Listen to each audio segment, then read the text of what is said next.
Hi everyone, welcome to tonight's meeting. The City of Port Phillip respectfully acknowledges the Yalukit Willem clan of the Boonwurrung. We pay our respects to their elders, both past and present. We acknowledge and uphold their continuing relationship to this land. So, as per usual, we are meeting in a hybrid-style council meeting with councillors, officers and members of the public in the Town Hall under strict conditions, and some officers and members of the public will continue to participate virtually via the WebEx platform. This meeting is being streamed via Council's webcast page and Facebook Live.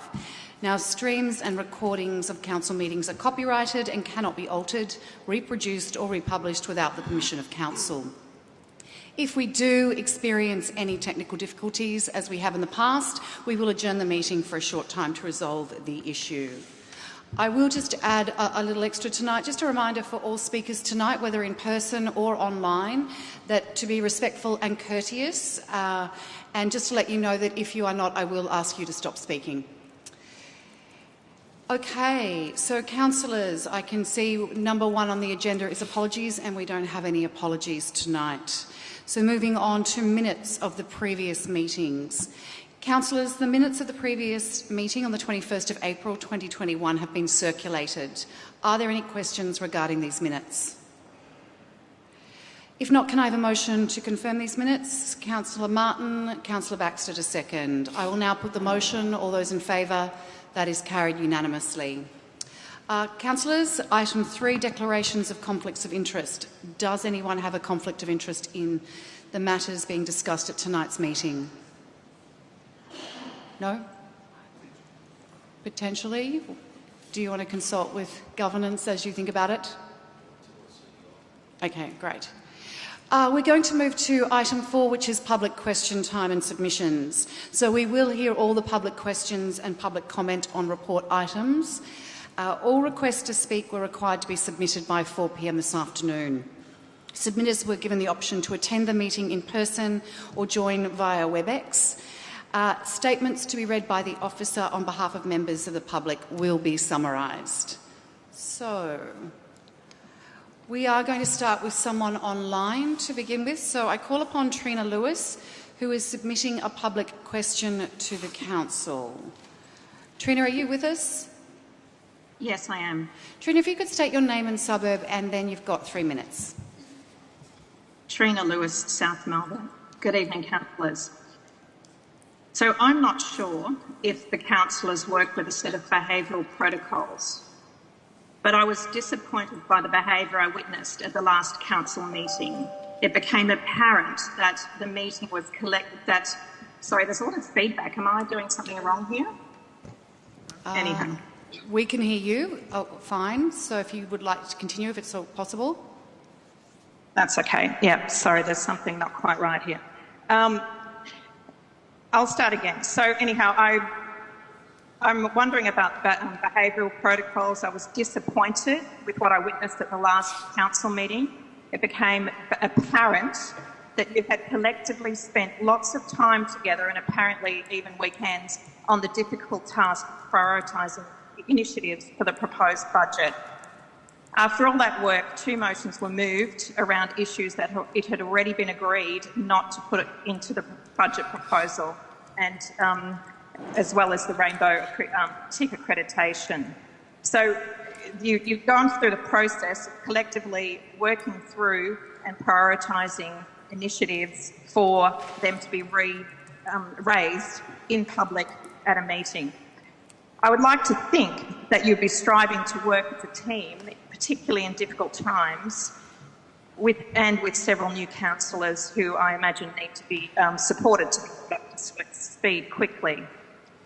I also noticed on one councillor's Facebook site recently that he had called other councillors the far right. Excuse me, Trina, I'm going to ask you to stop speaking. Yes. We asked you to keep the question general.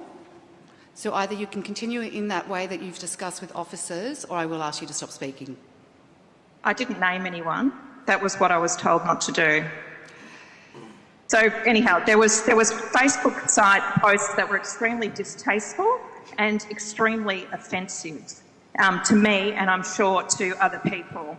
And that sort of behaviour from public officers, I think, is extraordinarily out of line and offensive. And I would expect more from the people who represent our community. So, just to sum up, an inwardly focused, politically driven, combative team culture is not in the community's best interest. So my question, do councillors work together with a set of constructive behavioural protocols? If not, why not? And if yes, what are the consequences of not behaving according to these principles and protocols? Thank you. I will get Kylie Bennett to respond. Through you, Mayor, the Council has a code of conduct which was endorsed and signed by councillors. Could we lift the volume up for Ms Bennett, please? Through you, Mayor. Thank you. The Council has a code of conduct which was endorsed and signed by councillors following its adoption by Council in February 2021. This code includes a set of mandatory standards for conduct for councillors set by the Local Government Act 2020. The code applies to a councillor who is conducting the business of council, conducting the business of the office to which they have been elected or appointed, and or acting and as a representative of council. In terms of the process for considering complaints and the outcome of any complaint, that is also documented in the code. The code is available publicly on Council's website and has been signed by all councillors. Could I ask a clarifying question? Is it, are councillors allowed to bring any amendments to any reports that are brought to council? Through you, Mayor, in the Council's governance rules, it outlines the process for council. Councillors are free to move the officer's recommendation or any variation to that, and throughout the debate process, councillors are able to move amendments to what's before them. Thank you. I call upon Paul Hickey, who is submitting a public question in person, I believe. If you could state your name and suburb, and please, you've got 3 minutes. Thank you, Madam Mayor. Paul Hickey, I live in Middle Park. Just an addition to the question, because it was only 2 minutes a fortnight ago, I looked at the rates we pay you. Is that not on? Pardon? Is that better? Yes. Thank you, sir. I looked at our rates, just to put it in comparison for councillors. We pay you more in rates than what we pay in food, in beverages, in water and in electricity each and every year. I can't see what we get for it. So that's just an amendment to the question I made last week to put in context what we are paying for you relative to the rest of our household expenditure. It's unsustainable. Moving on to this week's question, going back to the budget, I gave it more of a cursory look given the money we pay, and there are several issues I wish to draw to Council's attention. Firstly, COVID, we have not all been in this together, which is what the budget claims. Public sector has been untouched by this disaster. It's been the private sector, people like myself who have lost our jobs because our business has collapsed. I'm not aware of anyone in the public sector who's been adversely impacted, and in fact, many in the public sector are being paid more money for allowances from working from home. Moving on with regards to my own question, I find it amazing, councillors, that we have a council that is losing money at a rate of $50,000 a day this year. We have expenditure items on motor vehicles of $2.45 million budgeted for this year. I'm not sure how many council vehicles are required, but it seems a large number. Repairs and maintenance over the next 10 years will be coming in at $12 to $14 million. But the big thing that my concern is with regards to treatment of assets. With my chartered accounting hat on, I can't understand why we're losing money on plant and equipment that you're going to be selling on our behalf, our assets, us ratepayers. Each and every year you're losing money, and over the forward estimates of this next decade you're going to lose $60 million. Why? Why is this being allowed to occur? There can either be two answers. Either A, your treatment of this plant and equipment does not follow the standards set out in IAS 16, which is either requiring a cost base or a fair value assumption for the treatment of assets on the balance sheet and a useful life allocated to them accordingly. Or B, there's something untoward going on. And this is what I'd like clarified. I would like you to be careful with what you are going to say, Mr. Well, I Hickey. think that's an appropriate question. Well, It's just something accusations untoward. that may not be appropriate. No, you can ask a question, but not So make any accusations. That's the first part of the question. Why are we losing 60 million? Okay, that's fine. What's the rest of your question? And when you look at the cash that you're generating from the sale of those assets, for example, next year you're only going to realise $400,000. Why? So I look forward to having last week's question answered. I still haven't had that done. And I look forward to hearing from the Finance Department why we're only realising $400,000 when you're selling these assets on our behalf, yet we're losing $5 million on the book value. Thank you, Mr. Hickey. I will go to Dennis O'Keefe. If you could answer those two questions, please. Through you, Mayor, I have a prepared response regarding the asset disposals question that was sent through for today. Council records the value of its assets in accordance with Australian accounting standards, recognising infrastructure, land and buildings at fair value in accordance with AASB 13, and formally revaluing these assets every 1 to 3 years in accordance with AASB 16. Other plant and equipment assets are recognised at cost. These figures are reviewed and signed off annually by the Victorian Auditor General's Office as required under statute. Infrastructure assets which contribute to over $700 million of Council's $3 billion plus assets, including roads, drains, footpaths and park assets, are disposed or written off where the works undertaken involve significant renewal or upgrade of the assets. As such, these are not sold in an open market. City of Port Phillip actively manages its property portfolio. Selling underperforming and surplus property assets helps fund the delivery of higher performing ones. Our ordinary practice is to sell property at no less than market price. Proceeds of land sales are directed to Council's Strategic Property Fund for reinvestment in Council's property portfolio. Regarding the first question that was alluded to from 2 weeks ago, I'll take that on notice and respond fully in due course. Thank you. I call upon Frida Ehrlich, speaking to item 7.1, which is the petition, the reintroduction of the hard copy newsletter Divercity into community circulation. If you could state your name and suburb and then speak to the item. Yeah, thank you. Good evening, councillors. My name is Frida Ehrlich and I live in St Kilda. I'm the chair of the Older Persons Advisory Committee of Council. Our committee regrets the demise of Divercity in print form. We've had so many people tell us that it's not only the information, it's actually the connection that comes from reading a newspaper that you're familiar with. But now that Dick Gross isn't on council, we don't miss those bright pictures anymore. Anyway, what I want to do is, what we do is we applaud the council for taking up some of the recommendations in the submission to make Divercity in printed form, more accessible to people who cannot otherwise get it. And I'd just like to add 3 more measures that I hope that the council will adopt. And one is that if someone who can't get to the library or to the bus or wherever else you've got it, or assist, rings up, that you make the copy available to them by mail. The second one is that they are made available to all the council centres like Cora, Groves and Betty Day, etc.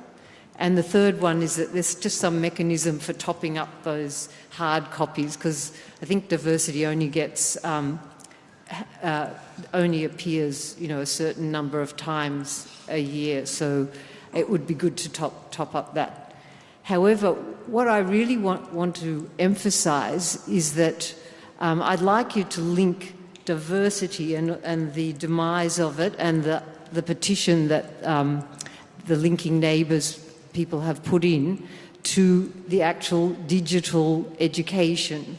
Now, we must face the fact that digital education, digital communication is here to stay, and what I'd like to recommend to Council is that they use the money that they've saved from the print version and put it into digital literacy.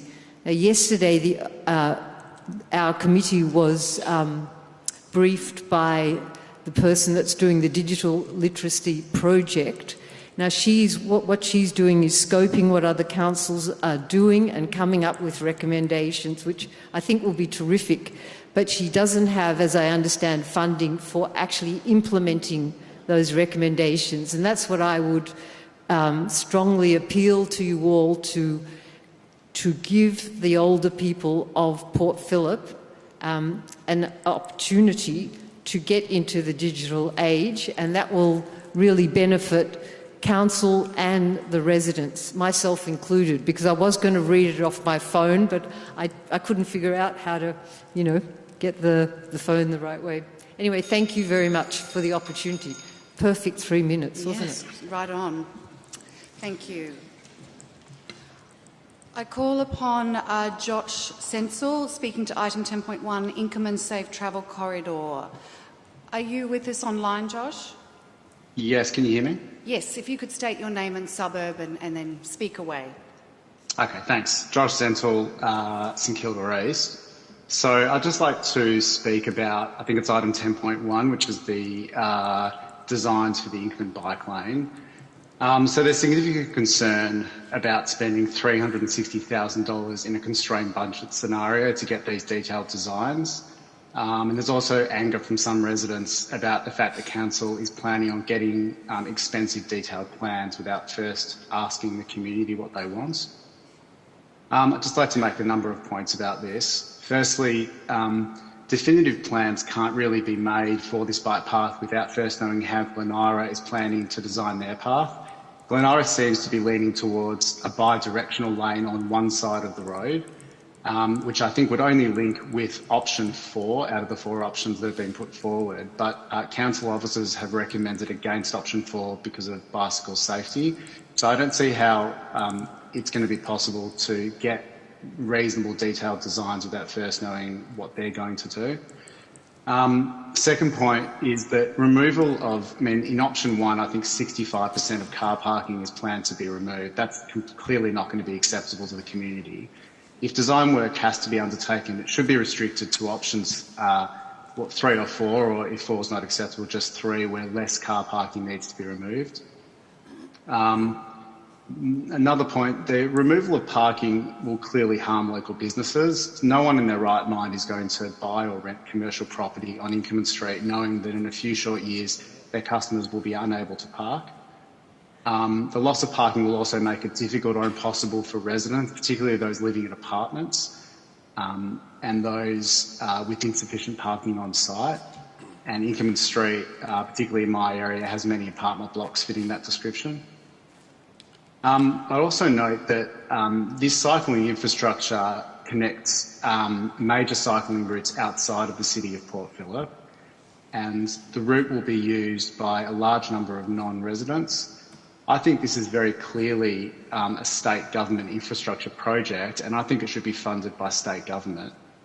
It shouldn't fall onto ratepayers just because funding cannot be secured at present from the state government. So, in conclusion, I will urge all councillors to vote against this expensive design project, which will produce a number of options which are not acceptable to the community. Detailed designs should only be obtained for options which result in minimal parking loss, and I think only after proper community consultation is undertaken. Thanks very much. Thank you. I call upon Tony Athanasopoulos, speaking to item 10.1, the Inkerman Safe Travel Corridor. Tony, are you online? Yes, can you hear me all? We can, if you could state your name and suburb and then speak to the item. Yeah, Tony Athanasopoulos, and the suburb that I live in is in Carnegie. The item that I'm ringing about, and thank you for this opportunity, Mayor Crawford, and councillors is about the item that was just spoken about, actually, 10.1, the Inkerman Road Safe Cycling Corridor or Safe Corridor. And it was just as a councillor in the city of Glenara to having supported an item at last week's agenda in Glenara where we are going to go ahead through to the detailed design phase, to explain a little bit about why we think, or certainly I think, is important that Port Phillip also take that step. And it's one of coordination and cooperation, really. I think the gentleman that just spoke before me makes a good point about the differences in design potentials and outcomes. I think the only way that we can ensure that we can actually design something that both sides of this particular proposal are satisfied with is actually being on the same page and at the same point. And I think the item tonight is encouraging you all to take the step of voting in favour of going to detailed design, and I think that would be in very much a similar step to where the City of Glenara is. I think it's also important that I address how we got to that point, because the recommendation wasn't looking like that for the City before last week. And some of the issues that are fairly valid issues, some of which were already raised in the last, when the last person was addressing this meeting. But all these issues that have been, whether they are issues of parking, safety, driveways, how pedestrians are going to be looked after and ensure their safety, how the elderly have access, as well as anyone else with accessible issues, how do we solve all these problems? And the only way we're ever going to actually tackle any of these is actually by going through that detailed design work and actually delivering and showing that these things are solvable. In the meeting last week, I put my hand up and said that it could come back that it is impossible to achieve what we're trying to achieve along Inkerman Road, and I'm open to that, even though I'm supporting the design phase. But I think it is important that we go and tackle some of these concerns and actually put some pen to paper, work with the local community to see if we can resolve the long list of issues and concerns that have been forwarded to both the people in the residents of Port Phillip and also the residents of Glenara. There are a few things that I think are important that I ought to address from the previous speaker, and that is that, one, Glenara hasn't agreed upon any final design solution. I'm in the room and have been in the room since last year when this project was being looked at, and there's been no settlement on how the design is going to happen. So I think it's a bit forward for somebody to say that Glenara are leading to one side or another. We're open to trying to find the best way of delivering a safe cycling corridor along Inkerman Road. That's really what we're looking at. And as well as working with the local community to address the concerns that I already listed. The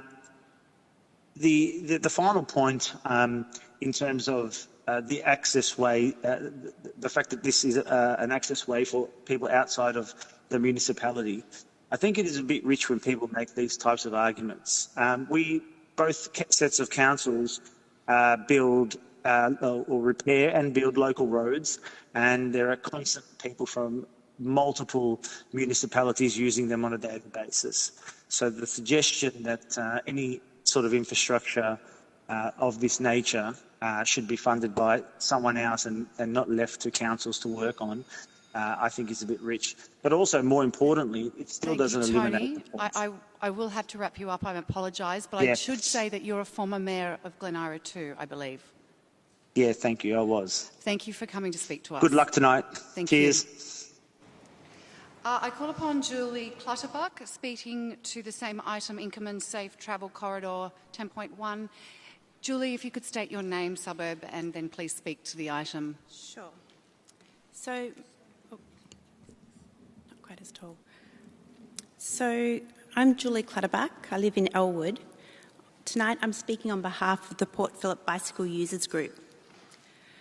I consider myself an experienced and confident cyclist, but when I started cycling with my baby daughter behind me, all of a sudden the routes that I used to think were fast and convenient and safe just seemed terrifying. So I had a complete change in my perception of risk. And the Inkerman Street project is not for the experienced and confident lycra mob. It's for people who are keen to cycle but find our roads too risky. It's for the new cyclists who last year bought bikes in record numbers, putting their money on the line because they want to cycle. It's for the parents who want to cycle with their kids. It's for the teenagers who don't want to cycle with their parents. And, you know, we want our kids, our teenagers, to be independent, but we worry about them and we want them to be safe. And above all, it's for the Port Phillip residents who consistently say, in response to every single consultation that this council runs on transport, that what they want from council is safe bike lanes. I understand that this council puts a high priority on responsible spending, and I've spoken to councillors about their hopes for state government funding for this project. That really would be nice. But in the last year, the state government has funded bike lanes, and the money has gone to Darebin, to Melbourne, to Yarra, to the places where the council has already put the planning in place. So by not being prepared, we've missed out on that funding. State government has committed to spend tens or maybe even hundreds of millions of dollars to build safe cycling lanes down St Kilda Road. If we put protected cycling lanes on Inkerman Street, we give the residents of East St Kilda access to that route and to all the city beyond. And we all remember the debacle of the NBN, where our access to a world-class facility was throttled by not bringing it all the way to our homes. If we don't make the connection to East St Kilda, we're going to make the same short-sighted, penny-pinching mistake. To me, responsible spending isn't never spending, it's making strategic investments that will pay back in the future. So I'm asking this council to allow the council officers to prepare detailed plans on the options that they've identified, and then when all that information comes in, to make their decisions based on safety and what will give more people the choice to cycle. Thanks for the opportunity to speak. Thank you. I call upon Maya Aronfield, also speaking to item 10.1, Inkerman Safe Travel Corridor. Maya, if you could state your name, suburb, and then speak away. Thank you. Thank you. My name is Maya. I've lived in St Kilda for over 40 years. My main form of transport is my bike. I consider myself actually very lucky that in all that time I've only been knocked over by a car twice and ended up in hospital. When I try and encourage my friends, my age and younger, to get on a bicycle because it's cheaper, it's good for the environment, it's good exercise, all that, the usual response I get, you know, we'd love to ride, but it's really dangerous, and a lot of cars just don't respect cyclists at all. So I believe that option one is the best option because we have to look into the future. And what's happening is electric bikes and also electric scooters are coming in, and they're coming in at quite a fast rate, which allows people who aren't so physically fit to also commute between places.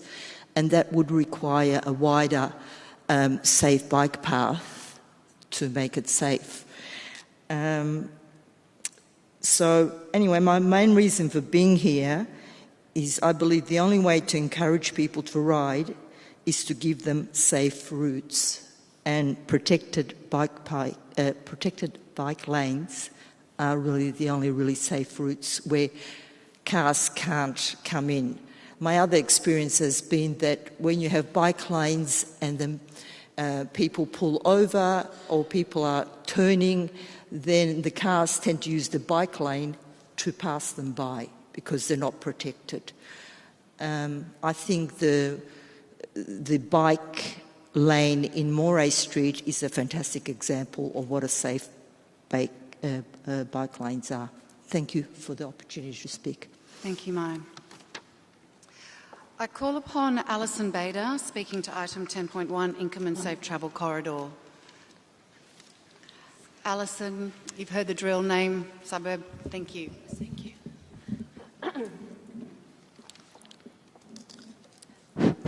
Yay. Good evening, Mayor and Council people and members of the public. Thank you for the opportunity for me to share my thoughts with you tonight on why I agree with my predecessor that option 1 is the best choice. A little bit about me. I've been cycling since I was 7, driving since I was 16, living in Port Phillip since 1998, except for 3 years when I lived north of the Yarra, but I learned my lesson and settled back onto Westbury Street, 4 doors down from Inkerman, in the middle of the bike corridor section managed by Port Phillip. Monday night, 3 nights ago, I was heading down Inkerman towards St. Kilda Road, and for those of you who don't know, that's a 1-kilometre stretch. It was 6 p.m., it was dark, and here's what happened. 1, I'm heading down the street in the middle of a block. A driver is standing in my lane, shifting items in the back of her car. I was far enough away to see this unfold. I slowed down, I changed lanes, accident averted. But hey, it's okay. It's no big deal if a driver blocks traffic to reorganize stuff in her car.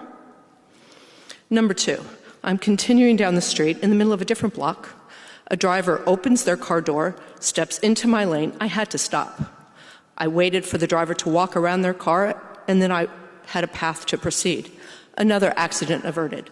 But hey, it's okay, right? It's no big deal if a driver blocks traffic as they get out of their car. Number 3, I'm almost at St. Kilda Road. A car pulls out of an underground car park, pauses in my lane, blocking my lane, looking for an opportunity to merge.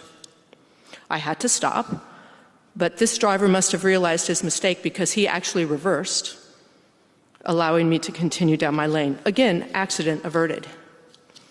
You might think these events are unremarkable, but when you're on a bicycle, every time a person, a vehicle, anything blocks your lane, your life's in danger, and so is theirs. And before you ask, it doesn't matter that my bicycle has front lights, rear lights, reflective spokes, reflective panniers. I even wear reflective clothing. The Victorian road rules are clear about equal access for all road users. And I believe option 1 of the Inkerman Safe Travel Corridor report will bring us closer to making that happen. And one more thing, if I still have time. This morning I cycled to work in the city, kind of getting used to doing that again once a week. I've been doing this on and off for the last 10 years. Come along the river and go straight up Exhibition. Now, over the last few months in Melbourne, they have been implementing what appeared to be option 1 of this plan. And I got to say, because I have been going up Exhibition for 10 years now, the relief I feel when I see that wide path, knowing that it's safe and I'm not going to run into taxis or trucks or people or boxes, it's a wonderful feeling. And I would like to have that same feeling as I'm riding around my neighborhood here. Thank you very much for your time and the opportunity to speak. Thank you. I call upon Peter Holland, speaking to item 10.1, Inkerman Safe Travel Corridor. Thanks, Peter.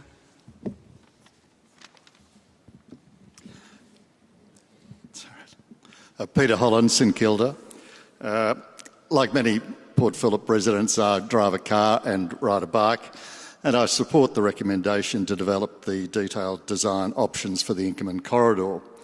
We've had a massive consultation on the integrated transport strategy. That's the father of this proposal, and there'll be significant consultation in its development. What we're looking at is a key east-west link to the St Kilda Road cycleway and the CBD. At present, Inkerman Road has an on-road marked bicycle lane, which is both unsafe and discourages bicycle riding. Now, I'm sure that this council wants to make evidence-based decisions, so I want to point you to some of the evidence that's not discussed in the report before you. We know that 22% of all accidents on road with bicycles occur when the cyclist is riding on an on-road bicycle lane like Inkerman Street. And there's a mountain of research on why this happens, but the best research that I've come across is in a journal, Accident Analysis and Prevention, in April 2019. It's the biggest study in the world to examine this problem. It was funded by the Traffic Accident Commission and Monash University, and the lead author was Dr. Ben Beck, who's the president of the Australasian Injury Prevention Network.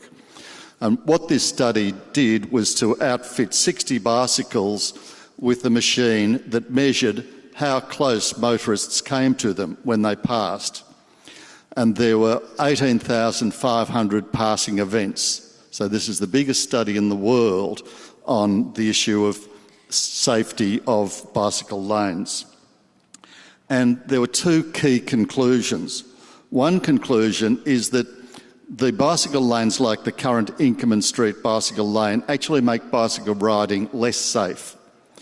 That motorists come closer to the bicyclists on those on-road bicycle lanes than they do if there's no bicycle lane. And the reason is that if there's a separate painted line, that bicycles are on this side and cars are on that side, the motorists think that they can come as close as possible to their line. If there's no painted bicycle lane, the motorists make a more conscious effort to avoid the cyclists. And the study revealed that when motorists pass cyclists on the painted bicycle lane, they come 40 centimetres closer to the cyclist than they do if there's no painted line. So the conclusion was clear, that the sort of bicycle lanes that we've got on Inkerman Street at the moment are unsafe. The second important finding of the study was that motorists frequently pass too close to cyclists. There are a variety of figures, but one simple one is that in higher speed zones, more than 1/3 of the passing events were unsafe. Thank you. So I strongly urge you to go ahead with the detailed design of these safe bicycle routes. Thank you. Thanks, Peter. I call upon Samar Kanani speaking to item 10.1, the Inkerman Safe Travel Corridor. Are you online, Samar? Yes, can you hear me? We can. Could you state your name and suburb and then speak, please? Yes, okay. I hear a bit of feedback, so I hope you can hear me well. My name is Sama. I live in South Bank. There's a reason why I live in South Bank. It's not an accident. It's one of the few places that I can live and have a safe bike path to my office, which is in Richmond, Cremorne. Why am I calling in for a Port Phillip meeting? It's because I actually do spend a lot of time in the city of Port Phillip. I buy all my groceries there. I go to South Melbourne Market a lot. I go to the beach. I go down to St. Kilda, and a lot of this I do using my bike. Now, I'm fortunate enough to not only have a bike, I also have a car. I have a big car because I bought it for camping. I don't think it's sensible for me to drive around that car in the city all the time and create even more pollution. By that I mean noise pollution. By that I mean more CO2 emissions, congest the city. So when I have the ability to walk somewhere because it's close by, I will walk. When I have the option to cycle, I will cycle, and I will resort to my car as a means of last resort.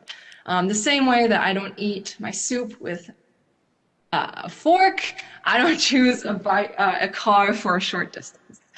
I think it's a bit weird how people try to peg drivers against cyclists because we're not different people. I'm the same person using different modes of transport. Now, when I ride my bike, I feel the least safe. In fact, I wanted to come personally and speak in front of you tonight, and then I looked at the route I would have had to take, and it terrified me.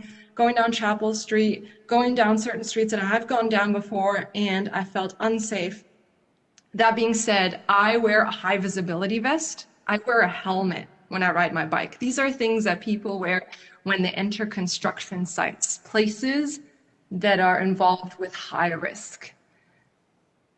It does not make me feel safe. There have been many incidents where I almost got hit. There have been many incidents where people purposefully got extremely close to me, yelled at me, and flipped me off merely for riding my bike. This does not happen to me when I'm driving my car.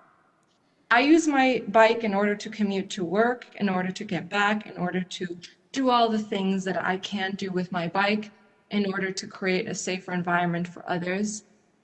And I would urge you to please consider option 1 in order to make it safer for people living in the community to commute using their bikes. Sorry if I wasn't very articulate. I've never done this before, but I just really needed to speak to you so you could hear from an actual real-life human being how dangerous it can be to ride a bike in the city of Port Phillip. And I would please urge you to think about that and fix that. Thank you. Thank you very much. I now call upon Joe Plummer speaking to item 12.1, South Melbourne Market Strategic Plan 2021 to 25, the endorsement of the draft for community engagement. Joe, you're online. I am. Am I audible? You are audible. If you could state your name and suburb and then please speak to the item. Joe Plummer, and I live in Geelong and South Melbourne. And I'm incredibly excited to share the market's draft 2021 to 25 strategic plan and vision for the market's future for further community input. As many of you know, this has been developed following a range of workshops and meetings with traders, community, committee and the market staff over the past 18 months. The plan sets the aspirations we have for the market by 2025 and provides a roadmap to reach each of these goals, and it consists of only 4 strategic priorities. The first is to build financial sustainability, and this will mean that the market is operating profitably and reinvesting this profit into the asset in order to enhance trader performance, ensure long-term viability and financial resilience, and reduce reliance on council and ratepayers for its BAU operations. The second strategic priority is to further develop and build on the market's differentiated retail offer. And this will ensure we're doing this through a diverse, wanted, accessible and exciting retail mix that differentiates us from other retail. This will give shoppers a reason to return regularly and increase their spend and provide a memorable shopping experience. And this, of course, brings us to the third strategic pillar, which is around enhancing the South Melbourne market brand, which will mean even deeper brand loyalty driven from a coveted and unique trader quality and value mix that we've previously mentioned, along with data-driven insights and leading sustainability strategy that will promote increased visitation and overall spend. And of course, last but not least, to improve South Melbourne market asset, and meaning that we will improve the comfort and, very importantly, the safety, increase public space, reduce congestion and protect that essence of a happy place for our traders and community. And for the committee, as custodians of this much-loved community meeting place, it is a privilege and an honour to work alongside our customers, our traders and the market team who make this market a truly great place. And we're very much looking forward to getting your feedback on our strategic vision. And of course, our door is always open for any ongoing feedback outside of this platform. Thank you. Thank you very much. We have received 2 further submissions to be read out on behalf of members of the public, so I will call out the name of each member of the public and refer to the head of governance to read a summary of the submissions or question. So, Jen Stone. Through you, Mayor, and the submission reads, my questions tonight are to better understand Council's intentions regarding borrowings for the 10-year cycle of financial planning and forecasting. The documentation emphasises that borrowings are an appropriate strategic lever and appropriate property acquisitions, large capital works or operating projects that provide intergenerational community benefit. Given the documents also recognise the lack of property upgrades, as well as identifying the low-key infrastructure projects such as the redevelopment of the St Kilda Library, plus the historic all-time low interest rates and council borrowing of $80 million. I'm really keen to understand why there isn't a project identified for borrowings, nor a budget line item for new borrowings identified in the council plan. Given the plan is going out for consultation, will further information be provided about appropriate and sensible plans for borrowing and financial modelling implications? I believe Dennis O'Keefe will answer. Through you, Mayor. Council determines its infrastructure needs across the municipality and plans for this expenditure via budget allocations for capital projects and allocations to reserves for future projects funded via budget or via developer contributions. Other renewals of assets, for example, the Palais Theatre, St Kilda Marina, have been funded through partnership arrangements with long-term leases. Council continues to manage its budget carefully and prudently and has been able to fund required infrastructure investment without the need for substantial borrowings. Borrowings will always be considered for any infrastructure project where the project will benefit our community over the longer term and or provide council with future cash flow to service borrowings. Despite interest rates being at historical lows, borrowings to fund projects comes with an obligation to not only service the interest payments, but also to repay the debt. Council balances the risks of taking on substantial borrowings with its ability to fund infrastructure from its own funds due to prudent financial management.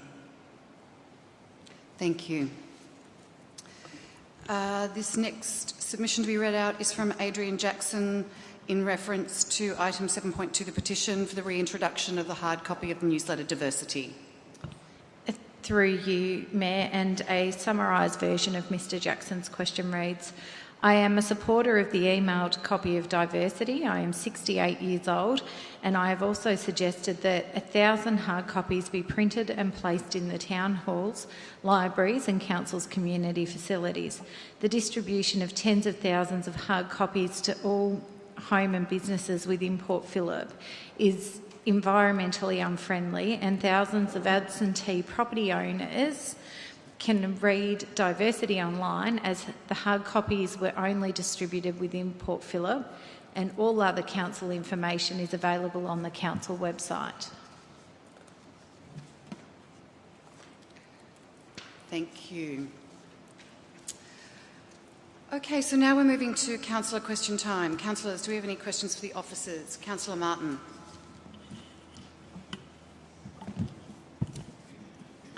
Through you, Madam Mayor, I'd like to request, I think I've got about half a dozen questions, we'll take them bit by bit. As a relatively new member of council, I'm troubled by what I see as a practice where individuals can address council in the public question time and submission section of our agenda and make statements which, in addition to expressing opinions and arguing for council to take a particular course of action, which I think is an eminently reasonable thing for them to do, these statements often contain what purport to be factual statements regarding the council's operations. I also note that individuals can apparently make allegations about the operations of other organisations in the municipality without those organisations having the opportunity to be heard. So my first question is, if someone addressing the council makes statements that are factually incorrect, is there a process that enables council officers to correct statements that misrepresent an aspect of council's operations? Who's taking this one? Kylie Bennett. Through you, Mayor, there are several options available to council and councillors as outlined in council's governance rules. Under section 50.9 of council's governance rules, the chair may respond or may nominate an officer to respond. In addition, section 73 of the council governance rules enables the chief executive officer to make a brief statement to correct factual errors in respect of any statement made at the council meeting. Thank you, Ms Bennett. Madam Mayor, may I proceed? Yes. At last week's council meeting, at last fortnight's council public question time, there was a statement made that council had retrenched up to 80 staff in the past 12 months. If that statement's correct, it's quite a serious state of affairs. So can I ask the council officers, is that a correct statement? And if not, what is the correct figure and what were the reasons for any retrenchments that were made? So Dennis O'Keefe. Through you, Mayor. In August 2020, Port Phillip Council underwent organisational change in response to the financial challenges caused by the COVID-19 health crisis, where a decision was made to reduce the number of divisions from 5 to 4 delivering both savings and recognising the new organisational capability required to support our community as we moved towards the recovery phase of COVID-19. The savings from this change were approximately $600,000 per annum and resulted in a net reduction of management and administration roles of 8 full-time equivalent roles. The 2020-21 budget outlined a net decrease of 62 full-time equivalent roles, resulting in a budget-on-budget reduction in payroll costs of $5.6 million for 2021. The reasons for this reduction includes the 8 FTEs mentioned earlier, in addition to 54 additional roles based on lower demand, part-year recommencement of council services, efficiency savings and a reduced capital portfolio. We expected that 25 of these positions would be required in 21-22 as the capital program and service demands ramped up again following COVID-19. In addition to this organisational change, the organisation, like all businesses, reviews its operating model from time to time. This typically occurs at the department level and is managed by local area management with proposals presented to the executive leadership team for consideration. So, through you, Madam Mayor, can I just clarify that the figure of 80 that I've seen mentioned on a number of occasions is not a correct figure for the number of retrenchments, or stating the number was 8, is that correct? Through you, Mayor, I'm not familiar with the 80. The number is 8 regarding the organisational change last year, and then an additional 54 that were identified in the budget. Can I just clarify, Mayor? Through you, Mayor, a reduction in positions doesn't necessarily mean a redundancy. So there was a reduction in 8 FTE. The actual number of redundancies last year, or this year, I think was 7. And that's because we can delete a position that's vacant, which reduces it in the FTE, but it doesn't create a redundancy because there's no staff member in that position when we delete the vacant position, but it still represents a saving because we're not filling that position. Thanks, Mr Smith. Madam Mayor, my next question relates to a number of statements that have been made during the course of the development of the council plan and budget. There have been a number of statements made in this chamber in public question time and submissions regarding the council's financial position. So various figures have been quoted by members of the public about the council's financial loss for the 2021 financial year. So, my first question is, can council officers clarify this, what that figure is? Because a number of statements of very significant 8-figure sums have been mentioned in the chamber. Dennis O'Keefe. Through you, Mayor. In the 2021 budget, the operating deficit in the budget was $17.3 million. That budget was adopted in August of last year, 2020. In the forecast for this year, which is again later on tonight in item 14.3 in the Q3 review, you'll see this number referenced as again. We're now forecasting that the likely operating deficit for 2021 will be a deficit of $11.5 million. The $17 million I alluded to earlier in the budget was predominantly the impact of COVID on our revenue streams, particularly in the parking and infringement revenue stream, but also the $9 million that was expended on the customer experience program in this financial year. The improvements that we are expecting to see through to June of this year have been driven two key areas. We're seeing our net revenue increasing by $2 million based on where we were at budget, and we're also seeing our net expenditure decreasing by $3.8 million, which is leading those two items combined add up to that $5 million improvement between budget and likely outcome at the 30th of June this year. Once again, thank you very much for clarifying that. My second question relating to these numbers, Madam Mayor.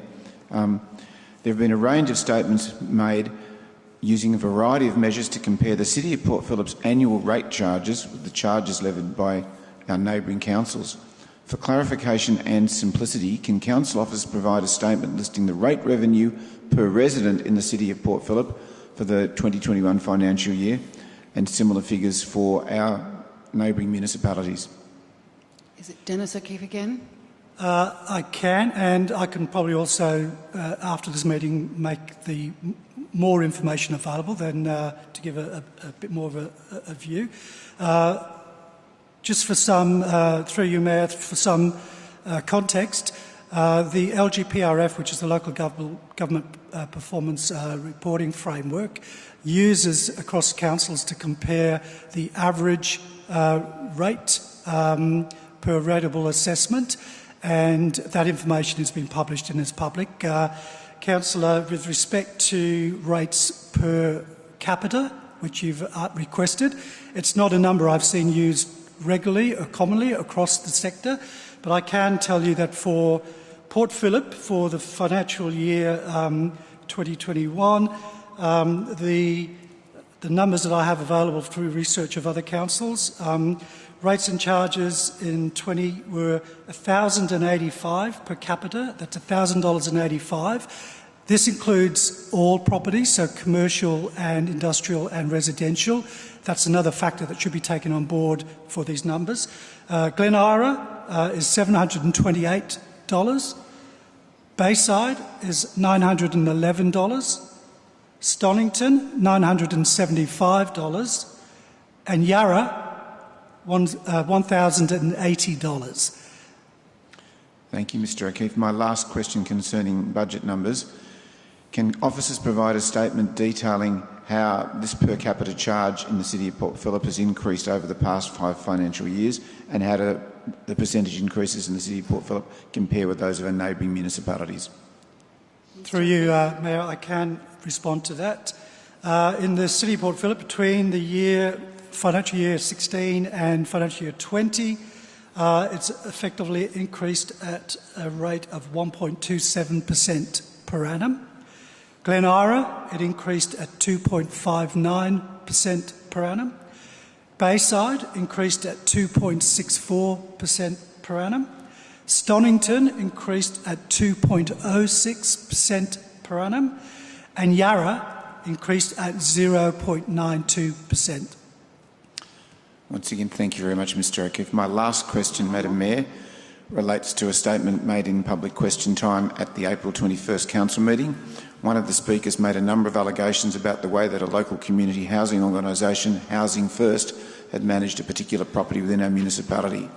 Is it appropriate for individuals who are addressing council in public question time to make allegations about the conduct of other organisations, and how should council respond after such allegations are made? Am I going with Kylie Bennett? Under section 50.5 of Council's governance rules, the Chair may disallow a question if they believe that it relates to matters outside of the duties, functions and powers of Council. Council could ask members of the public who have concerns about the conduct of other organisations to raise these directly with that organisation. Alternatively, if it relates to an organisation that Council has a relationship with, they can contact the Mayor, councillors or the Chief Executive Officer directly to raise these concerns. Thank you, Ms Bennett. Thank you, Madam Mayor. Is that it? Councillor Martin. Councillor Pearl. Thank you, Madam Mayor. I'm just wondering if officers could provide an update on the South Melbourne Town Hall. I got a telephone today from late this afternoon from a constituent called Julie, who was just wondering, is the money that's in the budget allocated to South Melbourne Town Hall potentially, will that money allow for the hall to reopen regardless of funding attached to NM, etc.? And if so, what's the ETA on that opening date? I'll just see if Mr Johnson can help us there, Madam Mayor. Oh, thank you. Lachlan Johnson. Through you, Madam Mayor, I'll have to take some of that on notice, but the current status of the project is that Council is about to commence procurement to appoint consultants to undertake detailed design of the South Melbourne Town Hall. Thanks. Thank you. I'll have to take some of Councillor Pearl's question on notice with regards to the budget implications, but Council is about to commence procurement activity to appoint consultants to undertake a detailed design of the refurbishment works for the St Kilda Town Hall. That process has been outlined in Council's CEO report, so the project the funding that's available in the draft budget will actually pay for the design work to prepare the building for renewal works and then also commence delivery works next year. But I can take the rest of the question on notice.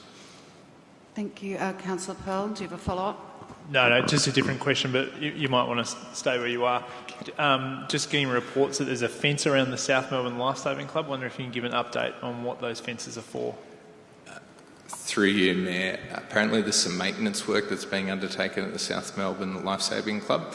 I can find details and provide them a notice in the minutes of the meeting. Thank you. Do you have any other? Councillor Consolo. Thank you, Madam Mayor. Who is the authority that is responsible for the median strips on Bay Street and for Beach Road? Is there any additional planting planned for Bay Street in the Forward program? If so, what is planned and when is it scheduled to be delivered, please? Local Johnson. Through you, Mayor, the maintenance authority for those streets is actually the Department of Transport and Vic Roads. Up until the middle of last year, Council was maintaining those spaces on a contracted arrangement where Vic Roads would pay Council to maintain their assets. Council resolved as part of their the budget response to COVID-19 to identify some savings, and Council decided to stop doing that work because the funding that was provided by the Department of Transport did not match the expenditure that was required to actually meet the maintenance requirements for those areas. So if any members of the community have concerns or questions about the maintenance of those assets, they're best directed to the Department of Transport. With regards to tree planting and works in that space, so Council is contracted by the Department of Transport to maintain the trees in the median strips.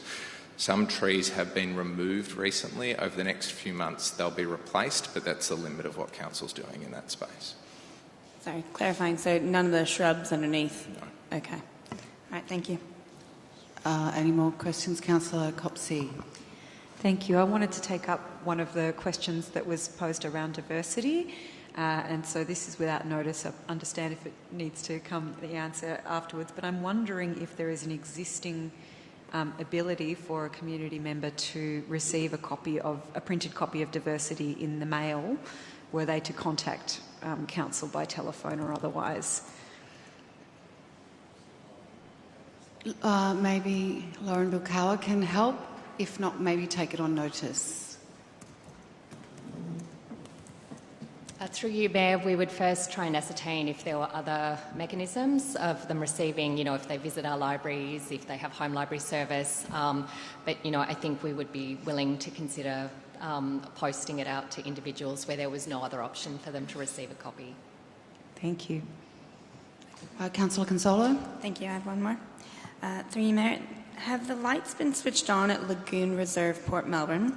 It's my understanding that in 2018 there was a petition that was addressing the lighting from a community safety point of view and for people to use that park after dark. Can I hear what the current arrangement is, please? Anthony Trail.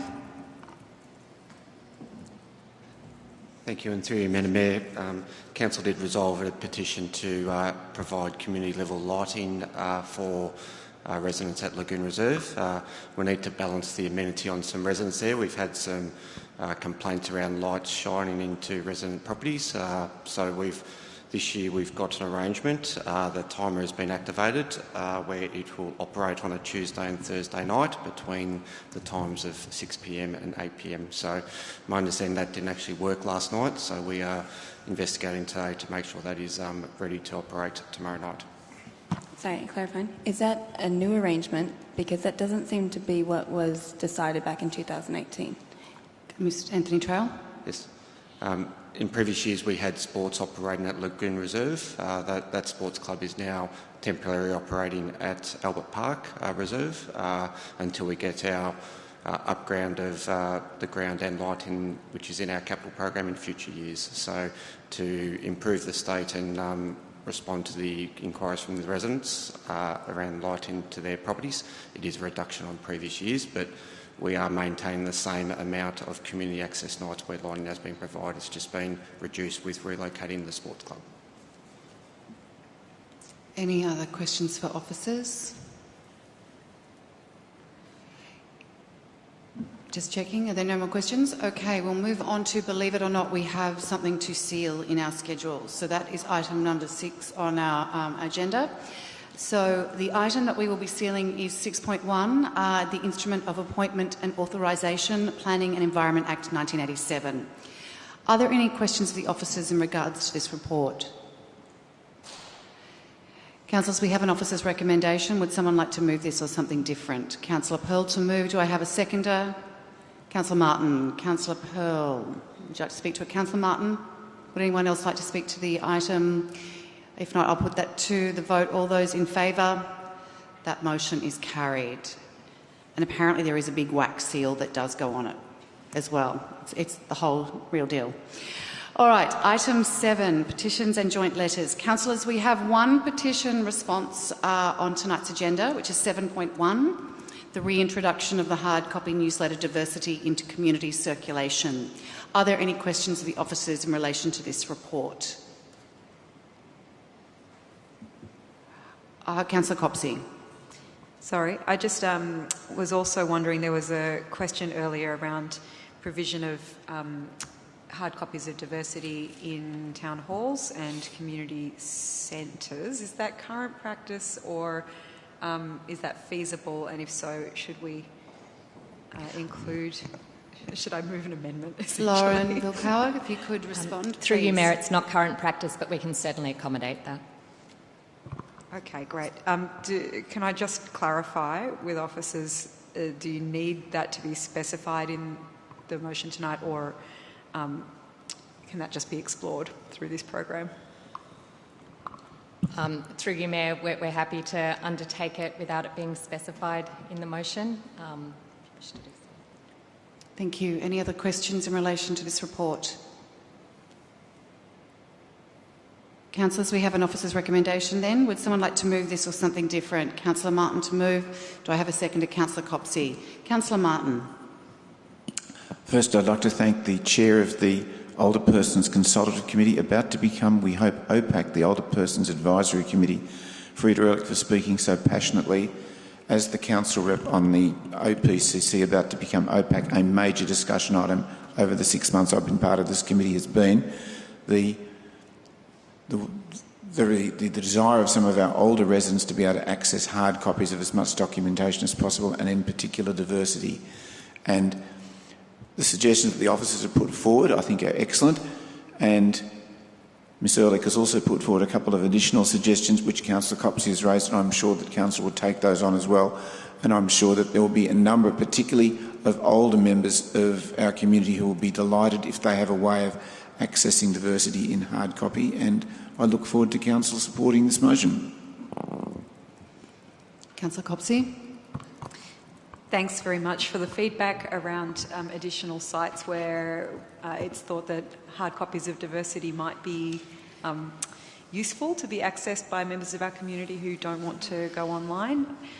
It was a pretty difficult decision, I think, for Council to make around switching to an online format for Divercity, but we do acknowledge that the previous practice of printing and distributing them was very expensive, very costly, and we're not sure was reaching everybody in an optimal way.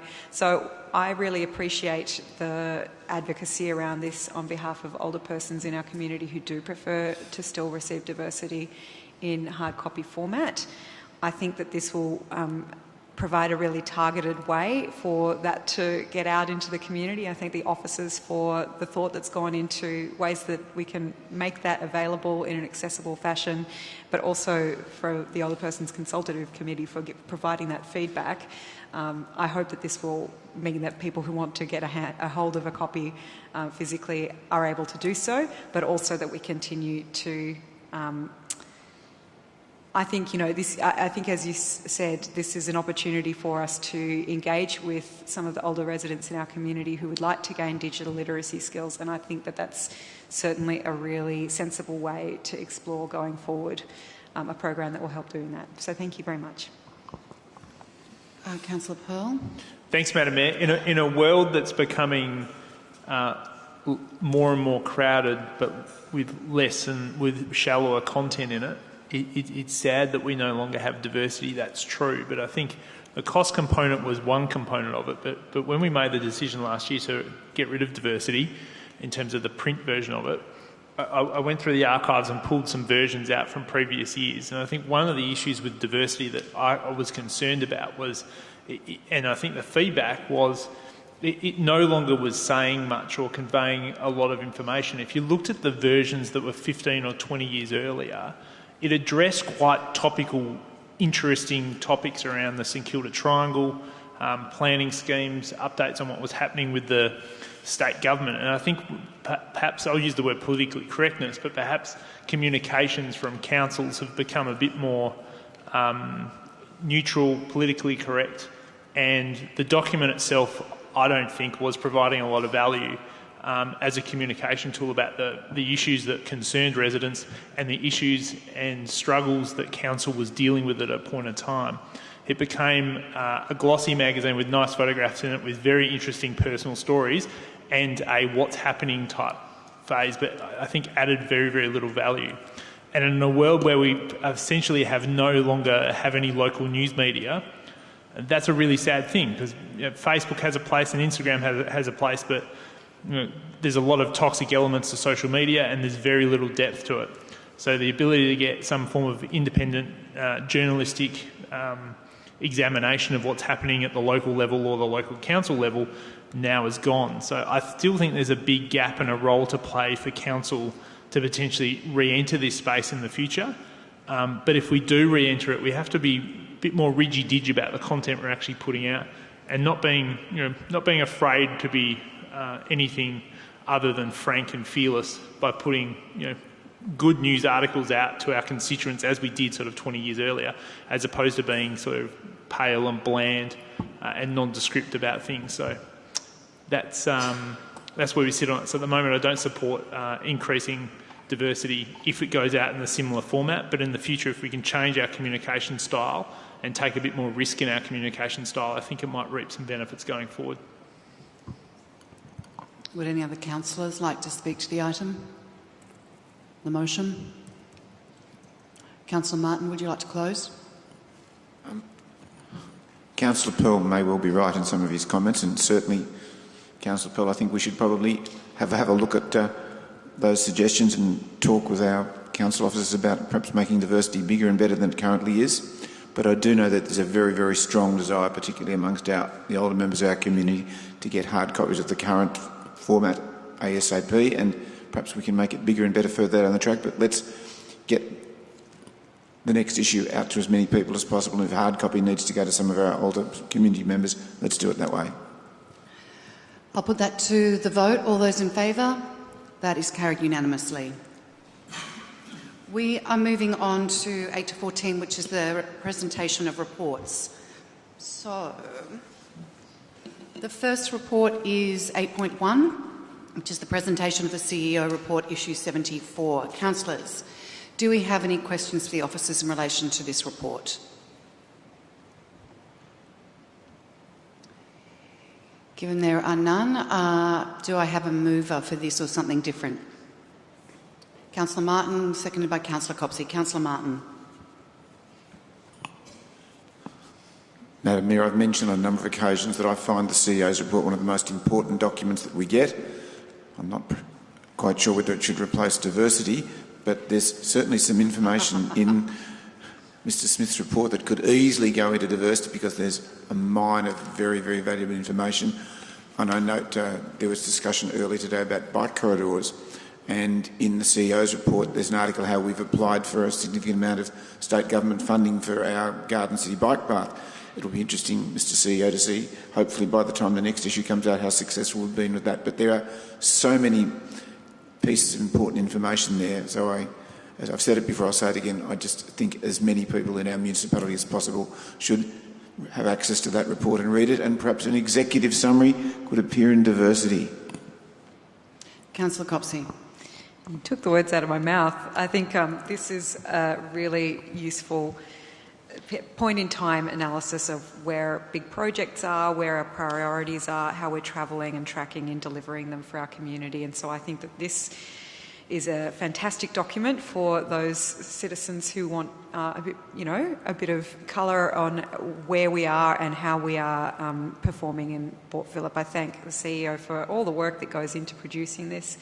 It's not a small undertaking, and I am pleased to receive the latest edition of the CEO report. Would any other councillor like to speak to the motion? If not, Councillor Martin. Let's put that to the vote. All those in favour? That is carried unanimously. Moving on to 10.1, which is the Inkerman Safe Travel Corridor.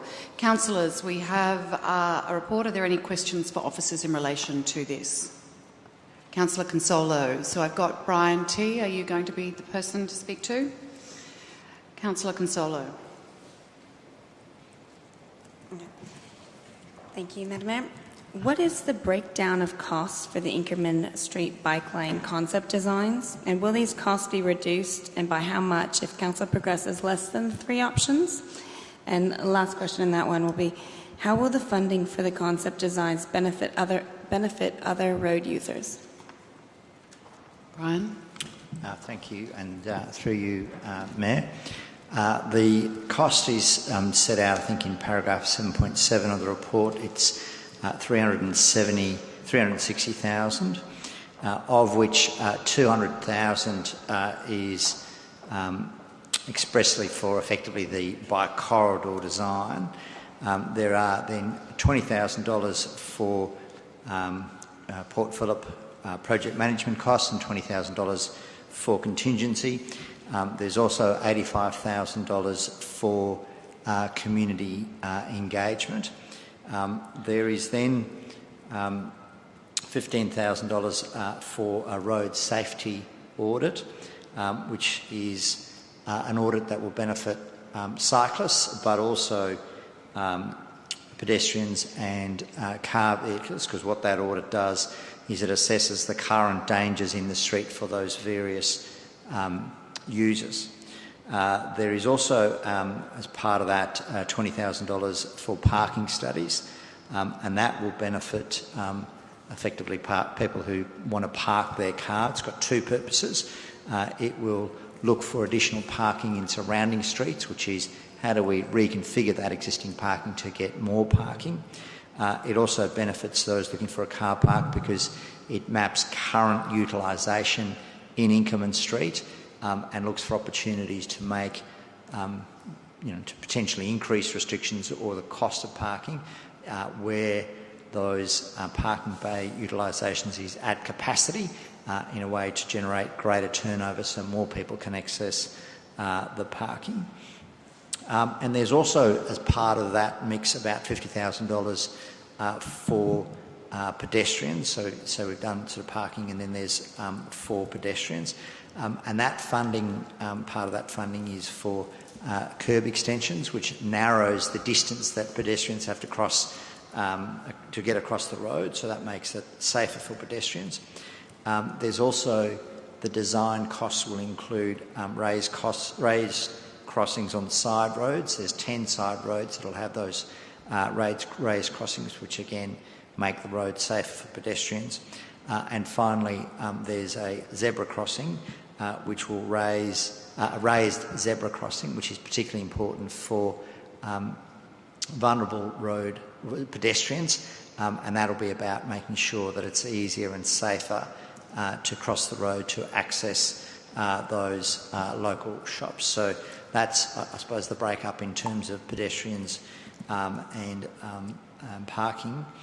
In terms of the second part of the question, which was around the cost of the design for 1, 2 or 3 options. The costing allows for 3 options. If you reduce it by one option, it's $20,000, and 2 options is obviously $40,000. So out of that, effectively $200,000, it'll be a $20,000 if you're only doing one, if you reduce it by 1, and obviously $40,000 if you reduce it by 2. Thank you. Any other councillors have some questions? Councillor Clark. Through you, Madam Mayor. I just want to clarify that of the safety incidents in the report, only 16 out of the 68 relate to a cyclist or a bike. Is that correct? Sorry, I'll just, through you, Mayor, just find the... Councillor, just remind me what section of the report is that? Safety issues on Inkerman 4.3, page 15.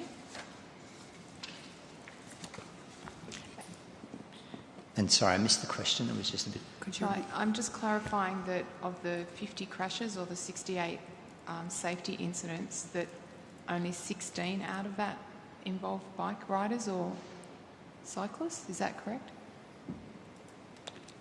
Yes, there were, of the 50 crashes, 17 resulted in serious injuries. 16 of those, 16 involved bike riders, and of those 16, 5 were serious injuries.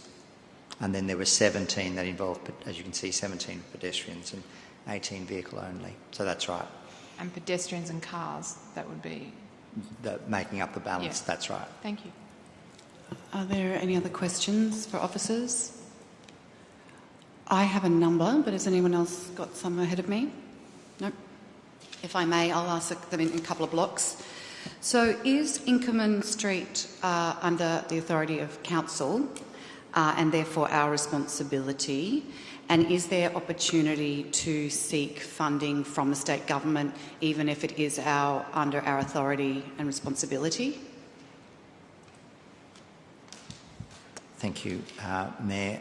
The opportunities for funding arise principally out of either black spot or TAC funding. For black spot funding, we believe that the Inkerman, because of the number of crashes, does meet their crash criteria and does qualify as a black spot.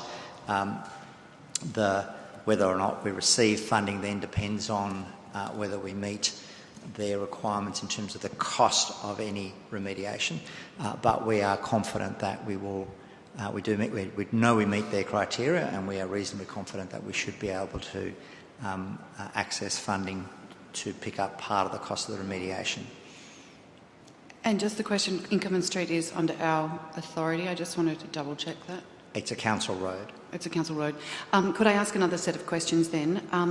The designs we're going out to are not the final designs. Could you explain sort of the difference between detailed concept designs as opposed to the final design? Because I think there might be a bit of confusion. And as part of that, when you mentioned parking, are we considering, I think I asked it last time, under these designs, the other we've already got some car parks located shortly off Inkerman. Would that parking study include those and their utilisation rates, not just on Inkerman? Thank you, Mayor. Just making a note. So we're proposing to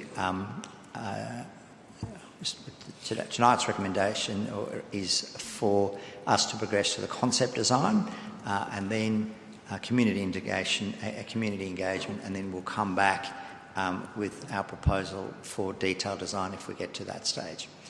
What the concept design does is it provides you with sufficient detail so that you can identify where the curb extensions will be located, where the pedestrian crossings will be located, which parking would be affected in terms of lost, and the impact that would have in terms of what capacity there is to find other parking in other adjoining streets. And again, we've in the report we've adopted a reasonably cautious estimate of, for example, the loss of parking, but it will provide us with a level of detail so that we can, with confidence, go to the community and indicate what impact, if any, they'll have, and that gives us the design, the concept design.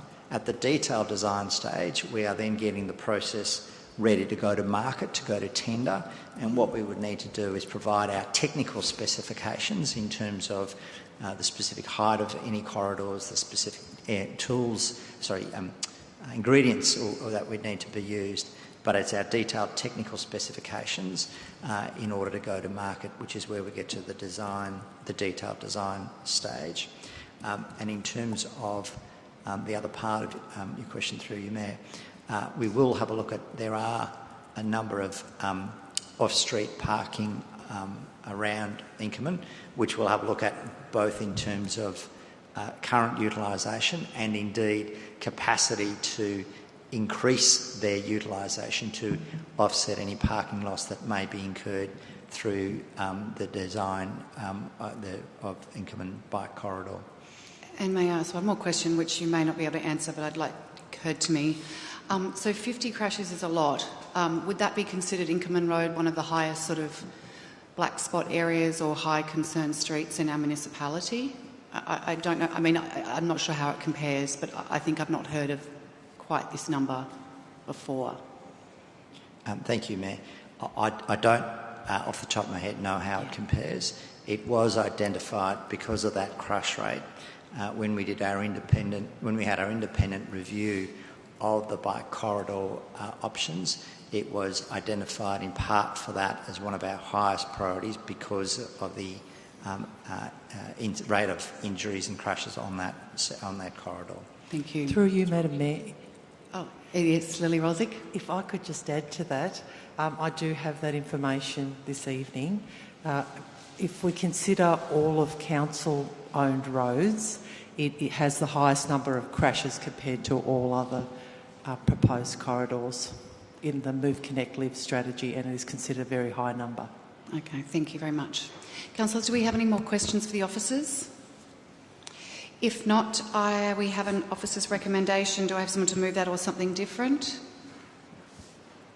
Councillor Baxter to move, Councillor Copsey to second. Councillor Baxter.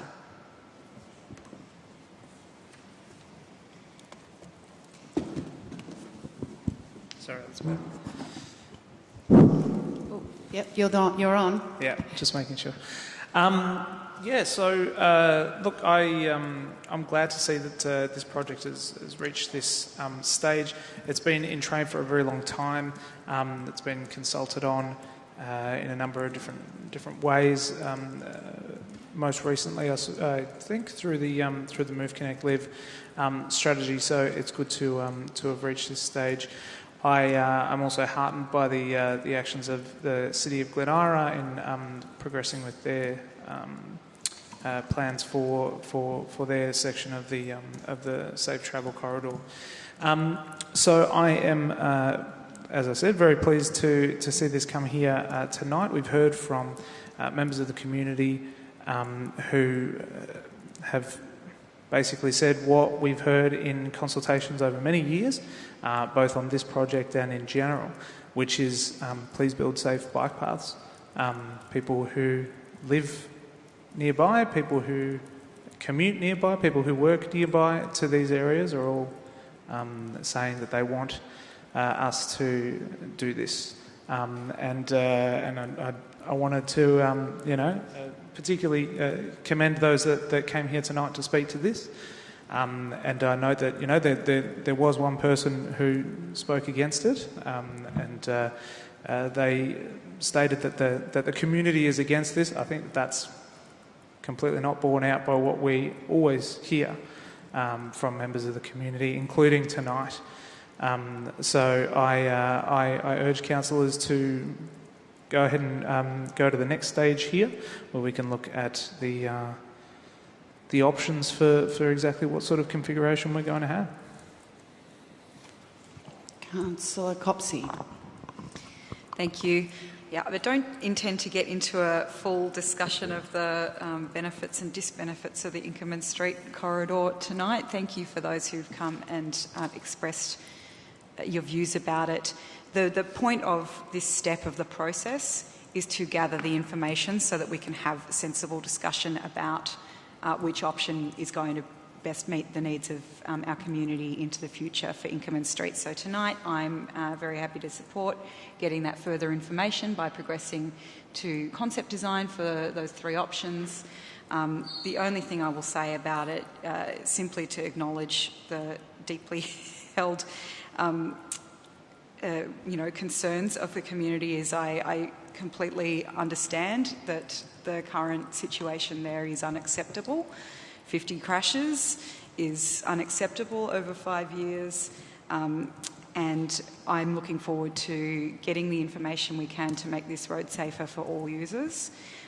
Personally, though it shouldn't matter about personal experience, I'm very distressed to hear about what's occurred for users of the road presently. I understand that it can be quite challenging getting on your bike in some areas of our city, and I want to see that change. I was at my doctor's recently for just a checkup, and we were talking about my levels of physical activity, which, I don't know about anyone else over COVID, but it hasn't been great. And I mentioned that riding was one of the things that I do to stay physically active. My GP said to me, well, that's good that you enjoy cycling, but please be careful where you ride. And that's the reality, is that it is actually something that is a real risk that's experienced by people who ride in this city. And personally, I have had near misses on Inkerman Street in our section of the road. So we'll figure out later when we get the information what the best solution here is. For tonight, I'm just pleased that we can take a step forward on this project, I hope. I urge all councillors to support this step so that we can get the necessary information. We need to have a sensible discussion about what's going to work on Inkerman Street. Would any other councillor like to speak to the motion? Councillor Bond. I won't be supporting this motion. They say madness is doing the same thing over and over again and expecting a different result. I've sat here as a councillor in Port Phillip and watched the goings-on in Glen Ira over the last few years and watched the councillors there get absolutely smashed by their community for ignoring them and ignoring their wishes and proceeding with this bike lane, despite the fact that no one wanted it. And I sat there and looked at that and I thought, oh, thank God that's not us going through that. And we were always told this side of the border between us and Glen Ira that, no, we didn't need a separated bike lane on our side because our roads are wider.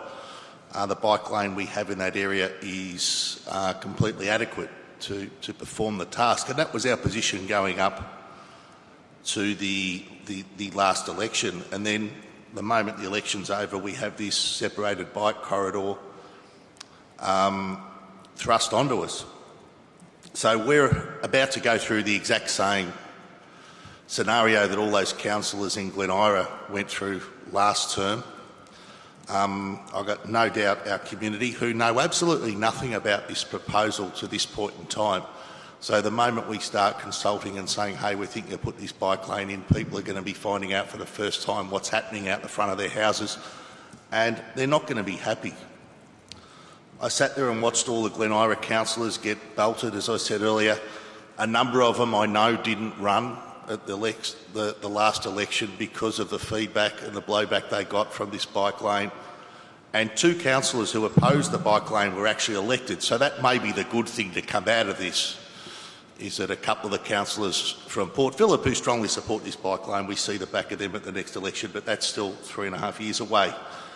In the meantime, we've got to go through this process because I fear the majority of councillors tonight will support this and want to go out and put us in the same situation that Glen Ira have been in for the last 3 years. Specifically on this bike lane, I've got concerns over a lot of the funding of this. I've seen in the Glen Ira plan, theirs is $4 million, costed at $4 million for 3.2 kilometres. The cost we've got in here is $7 million for 1.5 kilometres, so one of us has got it wrong. I just don't know which council that is at this point in time.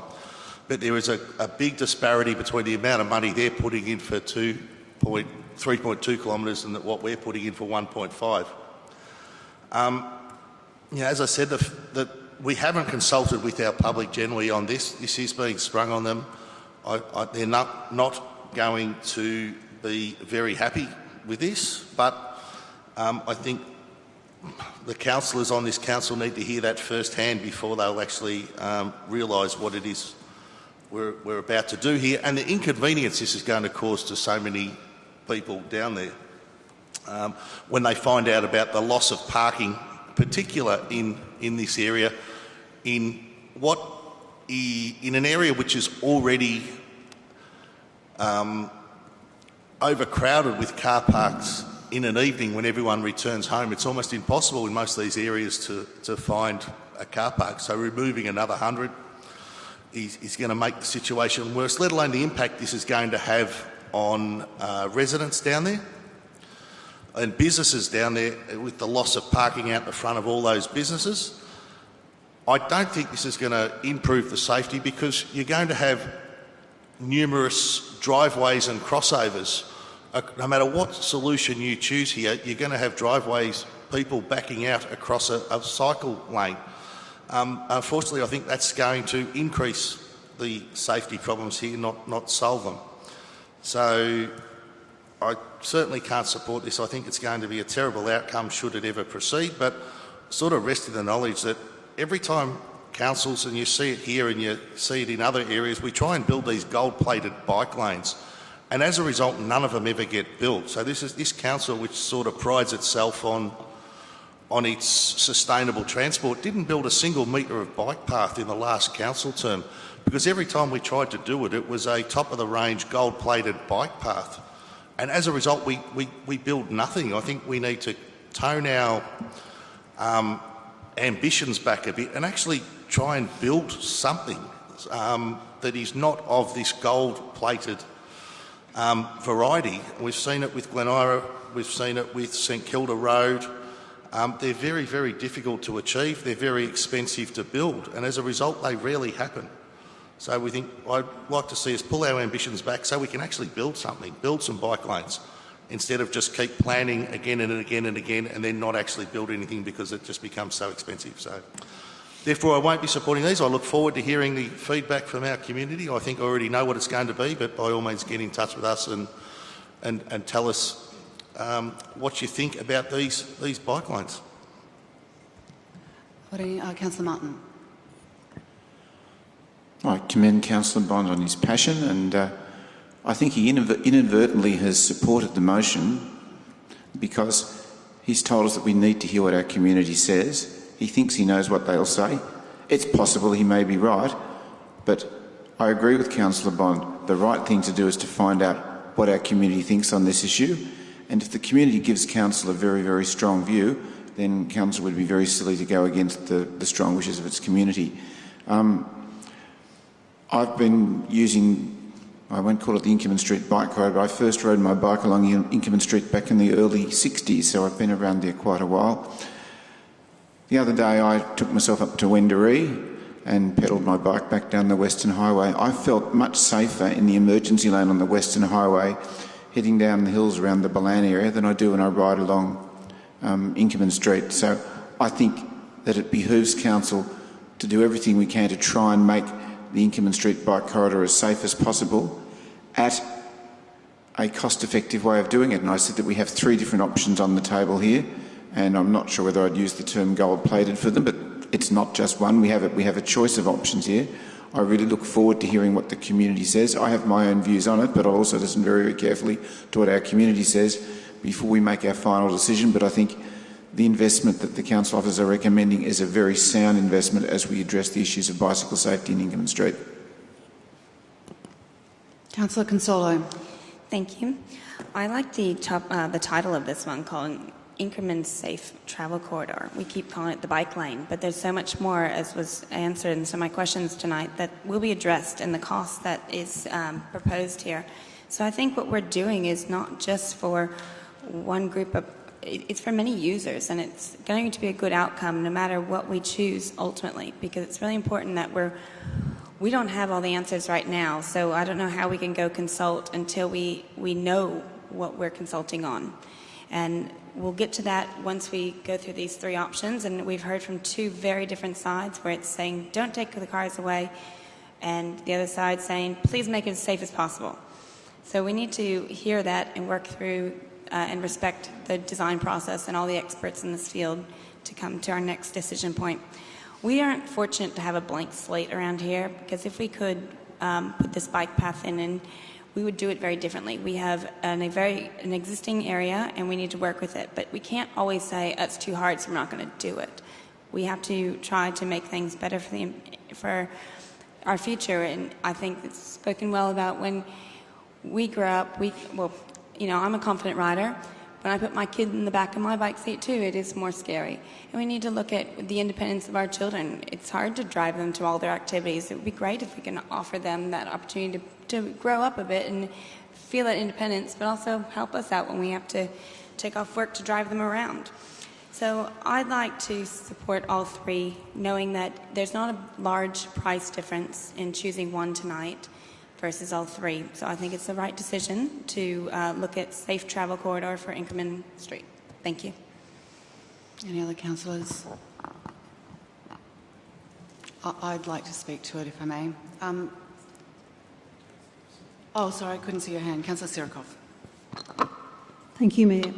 I'd like to thank everybody who's turned up tonight and has spoken, but I'd also like to thank the council staff for putting together the estimates that we've all had a look at during briefings. With council putting forward 3 concepts to be further developed for the Inkerman bike path, it is estimated of the current 189 car spaces that for concept 1, 124 car spaces will be lost. To me, this is not an acceptable situation for the residents. For concept 2, 66 spaces are estimated to be lost, still not palatable. Concept 3, 50 spaces are estimated to be lost, which is still an undesirable outcome. The 3 developed option plans with follow-up community consultation is estimated to cost $360,000.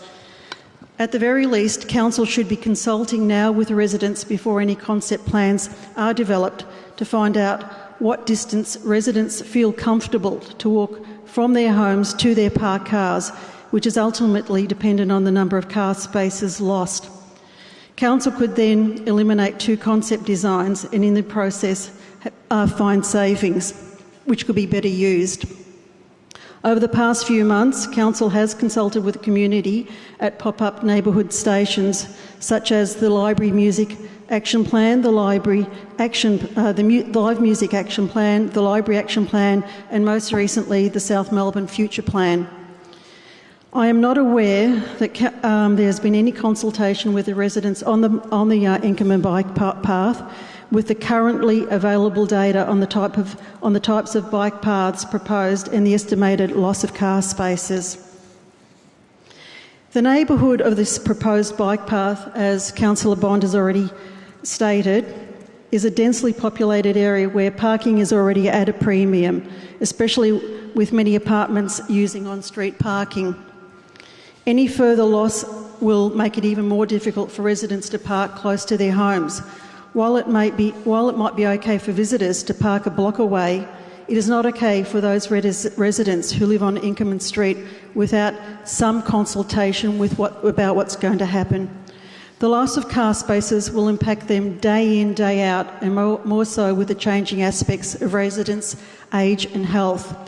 If they live alone or have a family requiring their own car nearby. Last month, also, as for local businesses, how will the loss of parking affect them? Can they be guaranteed no loss of car spaces in front of their shops and no harmful impact on the viability on their business? Last month, at a business advisory group meeting with business owners from across Port Phillip, the top issue for business owners was not only for the retention of car spaces, but asking for more car spaces to attract customers through their doors. Yet these 3 options propose taking away car spaces from residents and businesses. Even yesterday afternoon, I met with council officers and residents in St Kilda regarding the demise of residents not being able to park in the street where they live, which is off Barclay Street, Residents on Barclay Street are taking over car spaces from long-term residents in Hamilton Avenue because Barclay Street is a clearway morning and afternoon. This leaves Hamilton Avenue residents having to drive around and around for a car park, frequently parking some distance from their homes, whether it be day or night. This will be the same situation, if not worse, for residents on Inkerman Road if car spaces are lost. My position is that I would prefer that Council undertake community consultation first with the available data on car losses and the concept plans ahead of a big spend on 3 concept plans. Thank you. Would any other councillors like to speak to the motion? Councillor Clark. Thanks, Madam Mayor. I won't be supporting this motion for a number of reasons. The first one is that despite some, or other than some brief mentions in the previous council plan, the Inkerman bike path was hardly mentioned, and certainly no community consultation has been undertaken. We now have some considerable detail and estimates of the impact of this proposal. Option 1, as the papers outline, is a potential loss of 124 car parks. Option 2 is a potential loss of 66 car parks. That's 35%. And option 3 is a potential loss of 50 car parks, 26%. I'm just going to say those numbers again. 124, 66, maybe 50. Imagine those car parks out the front of your house that are all going to disappear, and how far you might need to park when 50 car parks potentially disappear. This will have a massive impact on the local community and their ability to find a car park. Having lived in Eastern Kilda for 10 years, I'm fully aware of how challenging it can be to find a car park. Understand the proposal before us is to progress to concept design and consultation. But we have estimates from officers who are experienced in this area, and as I said, the least invasive is to lose potentially 50 car parks. So it raises some very significant concerns. It's a very large number of car parks. And where are we proposing residents might park? In the crowded side streets whose car parks are already fully utilised because of the high level of off-street parking that's required? Which one of us wants to park our car a block away? People who are vulnerable or have difficulty walking that we as a municipality prioritise their welfare, we're happy for them now to have to move and park a block away. As the speakers tonight spoke to, supporting our older community members, where are they going to park their cars when they lose 50 car spots? Just the people with children, the inconvenience when it's raining. Where are all these people going to park? Because I suspect all of us here tonight would not be happy if they found out that their car park out the front of their house is potentially going to be disappearing. I am not sure how residents who fund this council's basic needs, like being able to park their car close to their house, is less of a consideration than a bike path. And even if the council estimates was 20% wrong, it would still mean the loss of 40 car parks. So, given this huge impact, I believe we should conduct proper consultation with the estimates we have and get the community feedback. I'll be surprised if it's supportive in the area that's going to be impacted by the car parks. All other changes that council consider are usually consulted on first, and subject to the feedback, we can then determine whether we need to get designs. And that would save us potentially $275,000 if the community feedback is not positive. And that would enable us to put downward pressure on rates. So, as I said, for those reasons, I will not be supporting this motion. Thank you. Any other councillors who would like to speak to the motion? All right, I will. So I guess the crux of it, which councillors have all spoken to and posed some really good questions, is we don't know. We don't have the information to actually talk to our community about a difficult topic. It is a complex and nuanced conversation that we need to have with our community about balancing the needs of residents, traders, cyclists, pedestrians. But we need to have it based on facts and evidence and data, not on misinformation and Facebook posts. And that is why I will be supporting this, because I park a block away from my apartment as it is, because unfortunately I don't have off-street parking, and a lot of residents are in that situation. But it's public land, and I don't have, it's not my spot right in front of my house. And we can't keep adding parking, more and more cars just park there, because we don't have any more spaces to give. So we actually need to provide alternative options for how people get around our cities, so that there is enough parking for the people that live there and do need cars and do need to park somewhere near their property, or very, close as you can get. And sometimes it's tiresome when I have to lug a lot of bags up the block or whatever, but that's part and parcel of living in the area.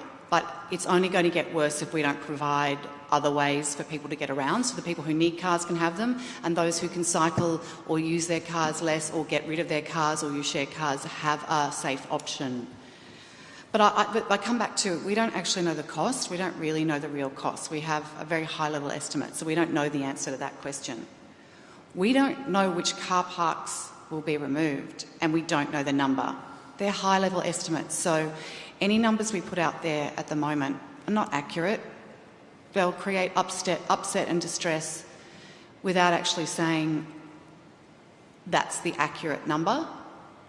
Like, it might be 20 cars less in each category. I don't know. I'd also want to know, if it was coming in front of my place, are they the car parks in front of my place that will be removed? So right now we're just saying, there's a number that will be moved. We don't know where they're from. We don't know that they're going to be removed from the traders. We don't know that they're going to be removed from which residents. And I would want to know that before we start the conversation. Is it in my stretch? Is it likely, one in front of my place, or all of them in front of my place? What is that? So that I can actually respond accurately to the consultation. I think if we go out with too many unknowns and too much, we think it might be, that's not a fair conversation to have with our community. That's just going to upset people without actually giving them an accurate rendition of what we are considering. So that's really important to me. And we talk about it all the time with councillors. We're always asking for more information because we don't have enough on whatever the topic. And this is one of the ones where I feel like that's the case. It's really difficult to retrofit safe corridors. I'm not making any qualms about that. It is going to be a difficult conversation.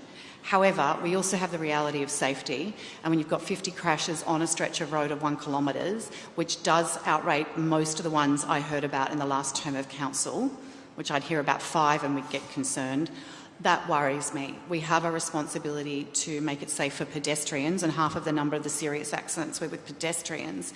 So it's much more than just the bikes. We have to assess this corridor because it's not working for our community in many different ways currently.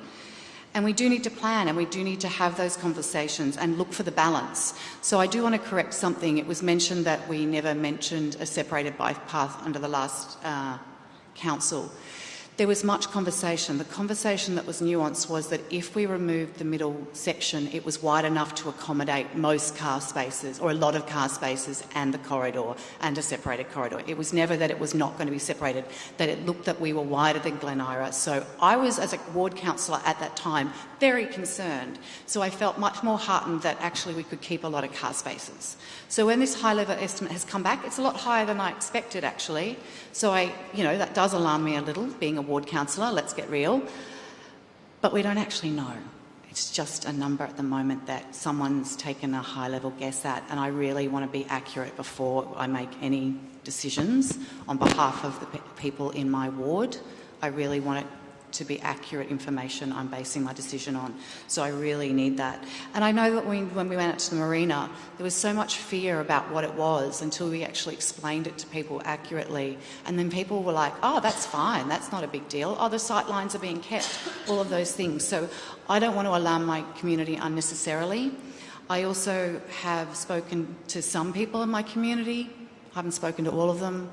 and a lot of them have asked us for bike paths as much. It's been more in positive than negative, my experience over the last 5 years. So I do need to hear from a broader spectrum and not just from a few voices. No disrespect for the people in the room. I want to hear from people across the, particularly across in this area. You know, I have genuine concerns. I want to find out more because I don't know. I actually don't know, and I don't want to go to my community and say, I don't know, but this is what we're thinking anyway, because I had someone write to me about her mother, and she's a carer, and she's already distressed this week. So I would really like to find out the information I need. The other little thing is that, you know, I want to work with facts, and also I think the thing that we have to assess is the value of life and keeping our people safe. Like, that actually has a value too. It's not measured in any of the things we've written down, but that's kind of another one. It's complex, it's difficult. We need to have a nuanced, accurate information with our community, so I will be supporting it. Councillors, anyone else like to speak to it, or do we go to Councillor Baxter to close? Thank you, Madam Mayor. I think it is really important that we stick to the facts. It's been very disappointing to hear some councillors, in talking about the consultation processes that has led up to this stage in the Inkerman Street project, giving I'll gently say an incorrect view of what has happened. This has been consulted on. As part of our Move, Connect, Live strategy and as part of our subsequent council plan and budget updates. In fact, the feedback on the Move, Connect, Live and the proposed separated bike corridors identified in it had some of the highest engagement we've ever had in terms of consultation with our community. So to say we've never spoken to the community about this is incorrect, and I understand that some councillors may be looking to get a particular outcome, but I urge us to stick to the facts and make sure that the debate is actually informed by those facts, regardless of which outcome you're looking for. In terms of the argument that we should rush out to do some more consultation with the community based on some very high-level figures that we have at the moment, I struggle to see how that would be helpful in any way whatsoever. As Councillor Crawford has said, what would we consult on? People would be asking questions that we couldn't answer. What is the point? We would spend money going out to consultation, and then we would come back, develop these plans, and go out and do consultation again. It's adding an unnecessary extra step. I would prefer that we actually know what we're talking about before we take something to the community to talk about it. Otherwise, we end up looking like fools. Now, in terms of the concerns that Councillor Bond had around how much money this project could cost, that's also something I'm very interested in. That's why we would need to do detailed design to actually try and narrow that down. I understand there's a discrepancy between our figure and the Glen Ira figure. That's because they are far more advanced in their design process than we are, and they've been able to narrow down those figures and cut out some of the contingency that they've allocated towards that. We are not at that stage yet, which is why our numbers are different, and sometimes and markedly so. I think that the arguments that we need to, instead of planning for something, we should just build something, that makes no sense to me. How do you build something if you don't plan it? If we don't plan for this, it will definitely not get built. So to say that we're going for some sort of gold-plated thing where we should just lower our expectations and build any old thing, either way, we're going to have to plan it. We're going to have to get detailed design on it. So I don't really understand what the point of that is. But I will say that what we have the option of is either going into a discussion about how best to provide safety and a travel route along Inkerman Street for the community. We can go into this conversation either with facts, or we can go in with a scare campaign.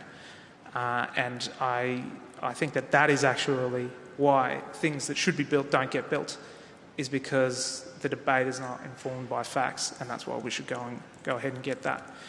I've heard that, that this was a big issue over in Glen Ira.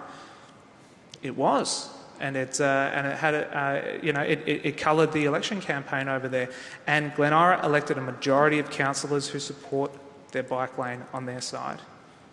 That is a clear fact, as they voted in a majority last week only to proceed with it. So to say that, after all of that all the noise and fury over there, they elected a majority of councillors who support that bike lane.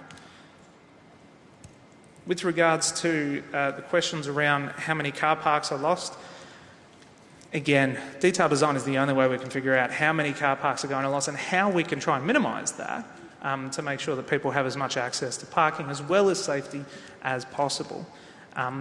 What I will say, though, is that congestion is an issue that's only going to get worse. Parking congestion and travel congestion with cars is only going to get worse in Port Phillip and the entirety of the city as we continue to grow, as we always have.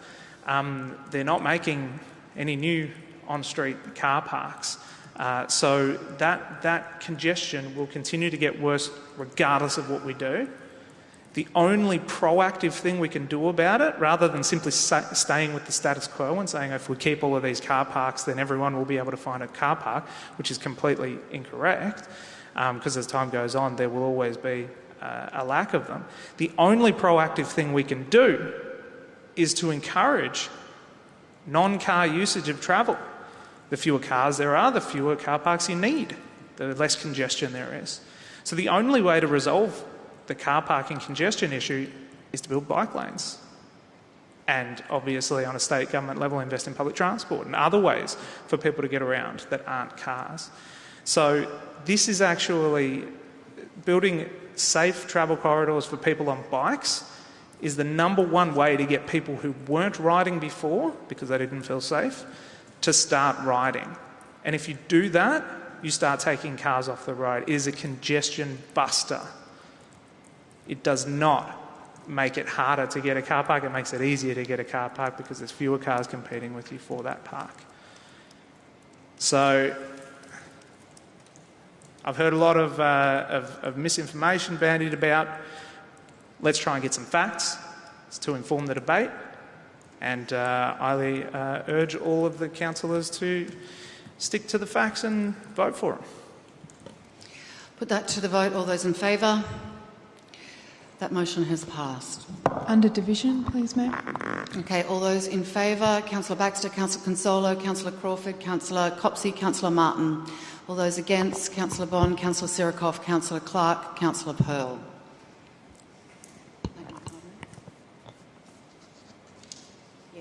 I'm just thinking, folks, we might take a 5 to 10 minute break quickly just before we get into the next batch of that. Sorry for people who are waiting around to hear the results, but we'll take which that brings us back at, well, let's aim for 20 to 9, if we may. If we could resume our seats, and then we'll get on to item 12.1, which is the South Melbourne Market Strategic Plan 2021 to 25, and this is the endorsement of the draft for community engagement. Councillors, we have a report. Are there any questions for officers on this report?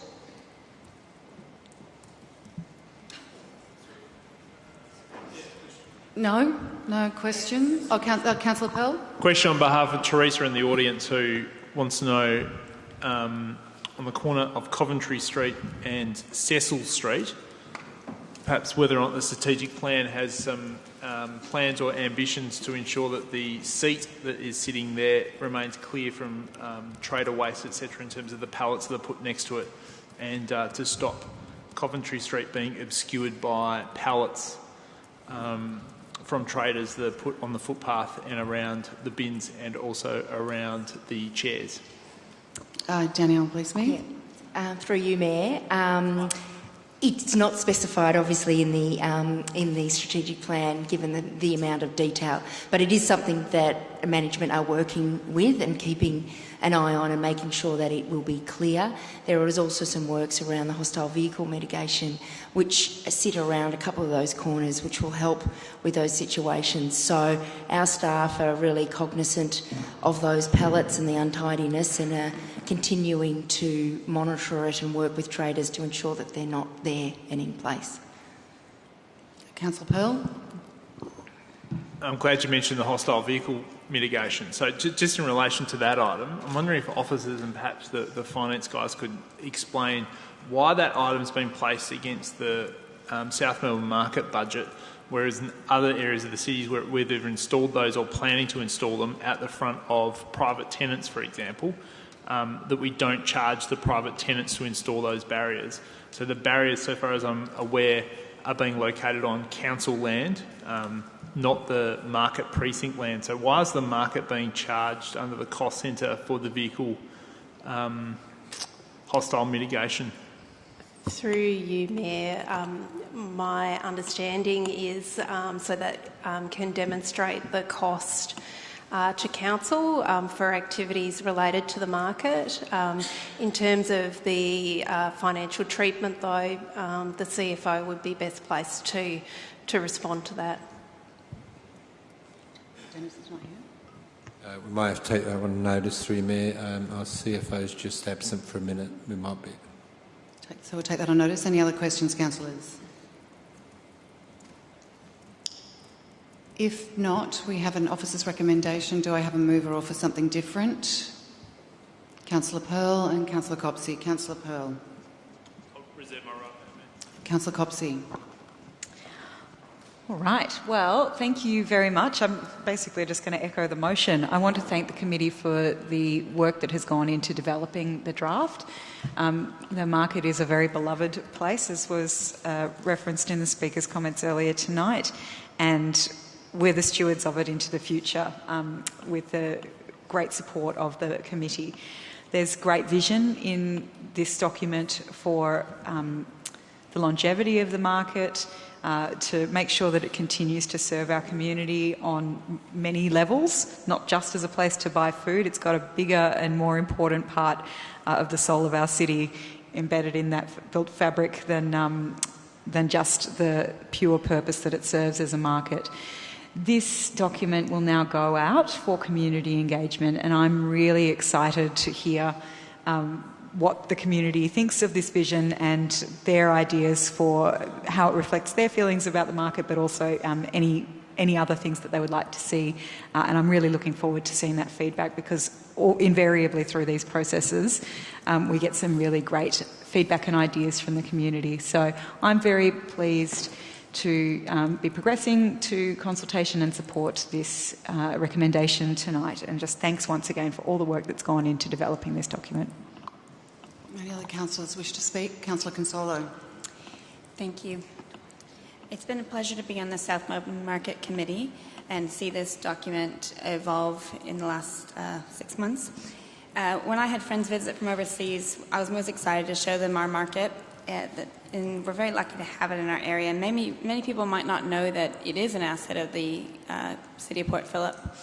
And because it is, it's going through these more rigorous processes, and we're very lucky that we're going out to community consultation where people can have their say, and I encourage people to look at this, read it, and give us our feedback. Thank you. Any other councillors? Councillor Kasirikov.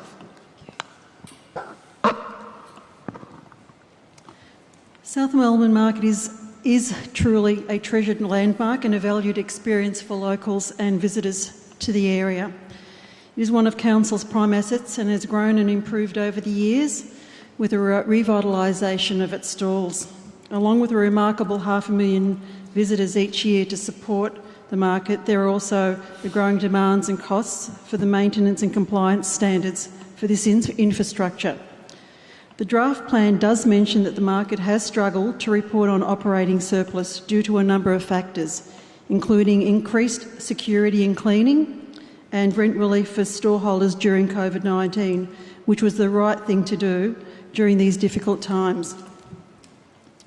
Through this draft report, I do hope that the South Melbourne Market team can turn around the market losses into a profitable revenue stream so that it will reinvest profits for maintaining this asset and will be financially self-sustainable for the community. This report mentions, and I quote, "a thriving place of business for all traders and a prosperous operator for council, and for 22-23 the market will be operating at a surplus. Any responsible business needs to deliver quality services and be financially sustainable and not dependent on council revenue." I look forward to the South Melbourne Market team and committee delivering a financially sustainable outcome for the traders and the community through this strategic plan. Thank you. Anyone else like to speak about the motion? Councillor Clark. Through you, Madam Mayor. I'd just like to thank the South Melbourne Market Advisory Committee for the development of the strategic plan and also for listening to the councillor feedback and adapting the strategy accordingly. I do have some concerns over the ongoing viability of the online part of the retail platform. However, I look forward to seeing the results over the rest of the year, and I support this motion to send the plan to our community for consultation. Thank you. Any other councillor wish to speak to the motion? Councillor Pearl, would you like to close? Thanks, Madam Mayor. Thank you, councillors, for giving me the great honour to be on the Community Advisory Committee, or the Advisory Committee for the South Melbourne Market. It's a privilege and an honour to do that role on your behalf, and I obviously take it very, very seriously. The South Melbourne Market, councillors, is a huge success, and the ingredients to that success are, in some shape or form, strategic in nature in terms of previous committees. There's been 2 previous 5-year plans that I'm aware of, and some of those things have fulfilled and contributed to the greatness. But a lot of the things weren't planned in terms of the great successes in the market. The Cecil Street outdoor dining area, that doesn't feature in any of the 2 previous strategy documents. So Me Space didn't feature in the first strategy document. Going back, food court renovations back to the early 90s didn't feature any strategic documents. So the market isn't a success by accident. It's a success because of the wonderful people that have managed it and been custodians of it and have worked there. And at the moment there's a good team of people there, and I thank them also for their efforts, particularly Danielle's leadership over what has been a very difficult time during COVID. So thank you for your leadership and thank you to your team. This strategy is ready to go out consultation, and we'll see the feedback. There's a number of things in here as a committee member which I'm passionate about, and some other things which I'm perhaps less passionate about, as you would do as a committee member, but it's important we get a balanced feedback from the community so we can bring that back to the committee and the traders and the patrons of the market to ensure we get the balance right in terms of how this strategy setting should fit for the next 5 years. But the key component of this strategy, regardless of what gets adopted with it, is there's a significant amount of change coming for the market, and the pace of that change is already fairly frenetic, but there's a bumpy ride ahead for the market, and it needs a sustainable governance structure and a communication line to council officers and councillors to ensure that when the bumps on the road hit over the next 5 years in terms of this plan, we have the right governance structure in place. And that is our core responsibility, councillors, to make sure that we're doing this, because there are some very large challenges at the market. Councillor Sirikoff talks about the financial challenges. Since I've been on council, in real terms, this market has never made a surplus in real terms. It has made, I think, 2 operating surpluses when I first got on council, but it's a very difficult capital-intensive and capital-consuming entity to turn into a profit-making entity, and I don't think any of us would realistically expect this to provide large dividends, cash dividends to council, but certainly it needs to wash its face. One of the most interesting budget seminars I went to was at the Port Melbourne Town Hall a couple of years ago, and the South Melbourne Market, of the 50 or so participants there, were equally rated this on both extremes of the most valuable asset in terms of value for money and the least value for money in terms of ratepayers subsidising what in some people see as a commercial business. So there are two very polar opposites in terms of the views of the amount of money that council provides to the market, and that's something we need to reconcile. As I said before, it's an ambitious plan. There's lots of change coming, and it's up to this council, obviously, to get the policy setting right in terms of approving this policy when it eventually comes back from council consultation, or community consultation, rather. So, councillors, I hope you enjoyed reading the plan, and thank you to the officers that put it together, and thank you to my colleagues on the committee also, including Councillor Consolo. So happy to move this motion and happy to support it here this evening, and looking forward to receiving the feedback in not too longer time. Thank you. So, councillors, I put that to the vote. All those in favour? That is passed. We are moving on to 13.1, the proposed extension to the Seabaths summer activation. Councillors, do we have any questions for officers on this report? If not, I have an officer's recommendation. Do we have a mover for this or something different? I'll move it. Do I have a seconder? Councillor Baxter. I will reserve my right. Councillor Baxter. Anyone else like to speak to this motion? If not, I'm just going to put it to the vote. All those in favour? That motion is carried. 14.1, which is the records of informal meetings of council. I believe we have an officer's alternative recommendation. But, councillors, other than this alternative recommendation, do we have any questions for officers? Do I need to move? Well, no, just someone would move it. Shall I read out? I don't need to read it. Okay. So you're having a mover. Councillor Pearl to move, Councillor Martin to second. Councillor Pearl. Councillor Martin. I'm not sure there are very many people out watching this on Zoom at the moment. We know how hard the councils around this table work, but when you look at the records of all the various meetings that we attend and count up the number of hours that the people of Port Phillip benefit from the hard work of the people around this table and the officers who support them, I hate to think that the total number of hours that go into there. And I also note that the amended record there is just to clarify a technical point. And, yeah, those of you who are watching out there, you need to thank the 9 elected members of council sitting around here. We don't have to the 8 other than me, and the wonderful officers who support us for the amazing work they do and the many, many hours that they put in and the passion that they show. Would anyone else like to speak to the motion? Councillor Pearl, would you like to close? No. Great. Let's put that to the vote. All those in favour? That is passed unanimously. Moving on to 14.2, which is 2021 Mayoral and Council Allowances Review. Councillors, we have a report. Are there any questions for the officers? Councillor Pearl. Happy to move. Any questions, or we'll go with moving by Councillor Pearl? Well, Councillor Pearl to move. Who would second for me? Councillor Baxter. Councillor Pearl. Councillor Baxter. Anyone else like to speak to the motion? Let's put that to the vote. All those in favour? That's carried unanimously. 14.3, the financial update, third quarter 2020 to 2021 financial year. Councillors, are there any questions for officers on this report? All right, we have an officer's recommendation. Do I have a mover or something for this or something different? Don't be slow. Councillor Baxter. Councillor Copsey to second. Councillor Baxter. Councillor Copsey. Just to say, along with the CEO report, this is a great read for those who want to know the current up and coming and changes that are happening. I actually do want to speak to this briefly to acknowledge that it's been a very difficult year.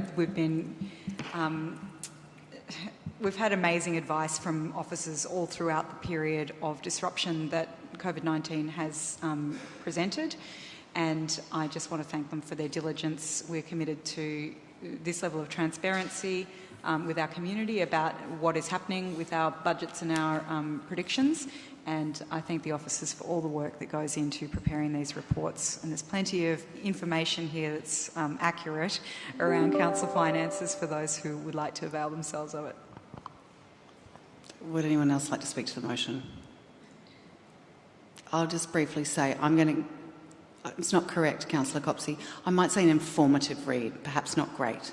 I don't know if great is the word I'd use to describe it. I also just wanted to say, acknowledge the hard work of the team, but also acknowledge that it's great to have got back to this position and not thinking, when we started this a year ago, that we have recouped some revenue, because I know there's lots of projects ahead that we would like to fund, Elwood, Foreshore, all of those things. So thank you very much to the team for all of that. Anyone else like to speak to the motion, or shall I move back to Councillor Baxter to close? Let's put that to the vote. All those in favour? That motion is passed unanimously. 14.4 is the recommendation to reform and expand the Inner Melbourne Action Plan. Do we have any questions for officers on this report? If not, or you have an officer's recommendation, or do we have someone to move that, something different? Councillor Copsey. Thank you. I have an motion, please. If we could get that on the screen, please. And if you could read out, when it comes up, the adjusted bit, please.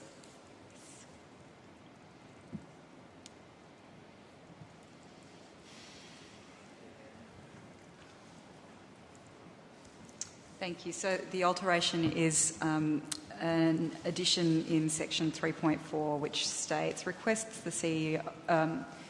asks the Chief Executive Officer to request that the Memorandum of Understanding includes the following provisions: that each member council has an opportunity to provide input into strategic matters that directly impact upon them prior to decision and implementation by M9, that the chair and deputy chairs of M9 represent the interests and decisions collectively made by the M9 councils in all public communications, and that regular public reporting is provided by M9 on outcomes and community benefits.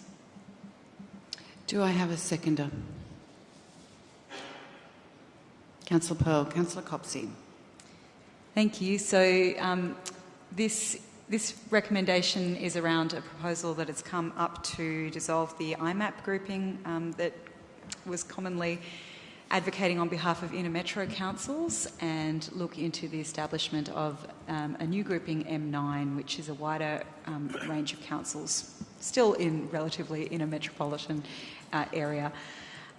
My amendment just puts in some requests for the CEO to attempt to secure as MOU negotiations proceed for this new M9 entity. I think one thing, I'm quite excited about the potential benefits of M9. I think that we can I hope that what we will find through this process is a good way to represent some common interests that all of our municipalities are facing. It is always good to do collaboration where we can, and we've heard a little bit about the importance of that tonight on one of our items, but also the advantage of IMAP was hopefully to have a formal body that represented the interests of the 5 inner metro councils.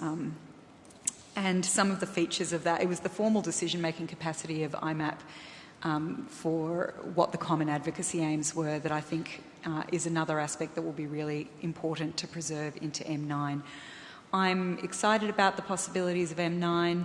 I think that we can achieve a lot more when we speak with a common voice and we share the challenges that we're facing and look for solutions that will work for more than just one city. I think that that makes total sense, and I wish this body every success in securing our shared advocacy aims should we find our way to an agreement through the MOU process. So I'm happy to move this, and thanks to Councillor Pearl for seconding. Councillor Pearl. My pleasure, Councillor Copsey. I've been a bit of a vocal critic, as most of the councillors would know, about IMAP, and in terms of particularly the amount of cash they were sitting on for a long period of time, and the lack of purpose and focus of the organisation. So I think that organisation has served its purpose, and it's time to move on. Now, all credit to Lord Mayor Sally Capp for coming up with the initiative to put this together. and I have full faith that she'll be able to drive this forward. But really, the measure of success of this, in a large part, is in her hands, because these 9 councils, including us, will be relying on her to be the focal point of lobbying against the state government and against the federal government to get mutual beneficial outcomes. I'm hoping that represents a better pathway for terrific outcomes for the 9 councils that are included in the M9. But I hope it does reflect the 9, not just the M, in terms of the City of Melbourne.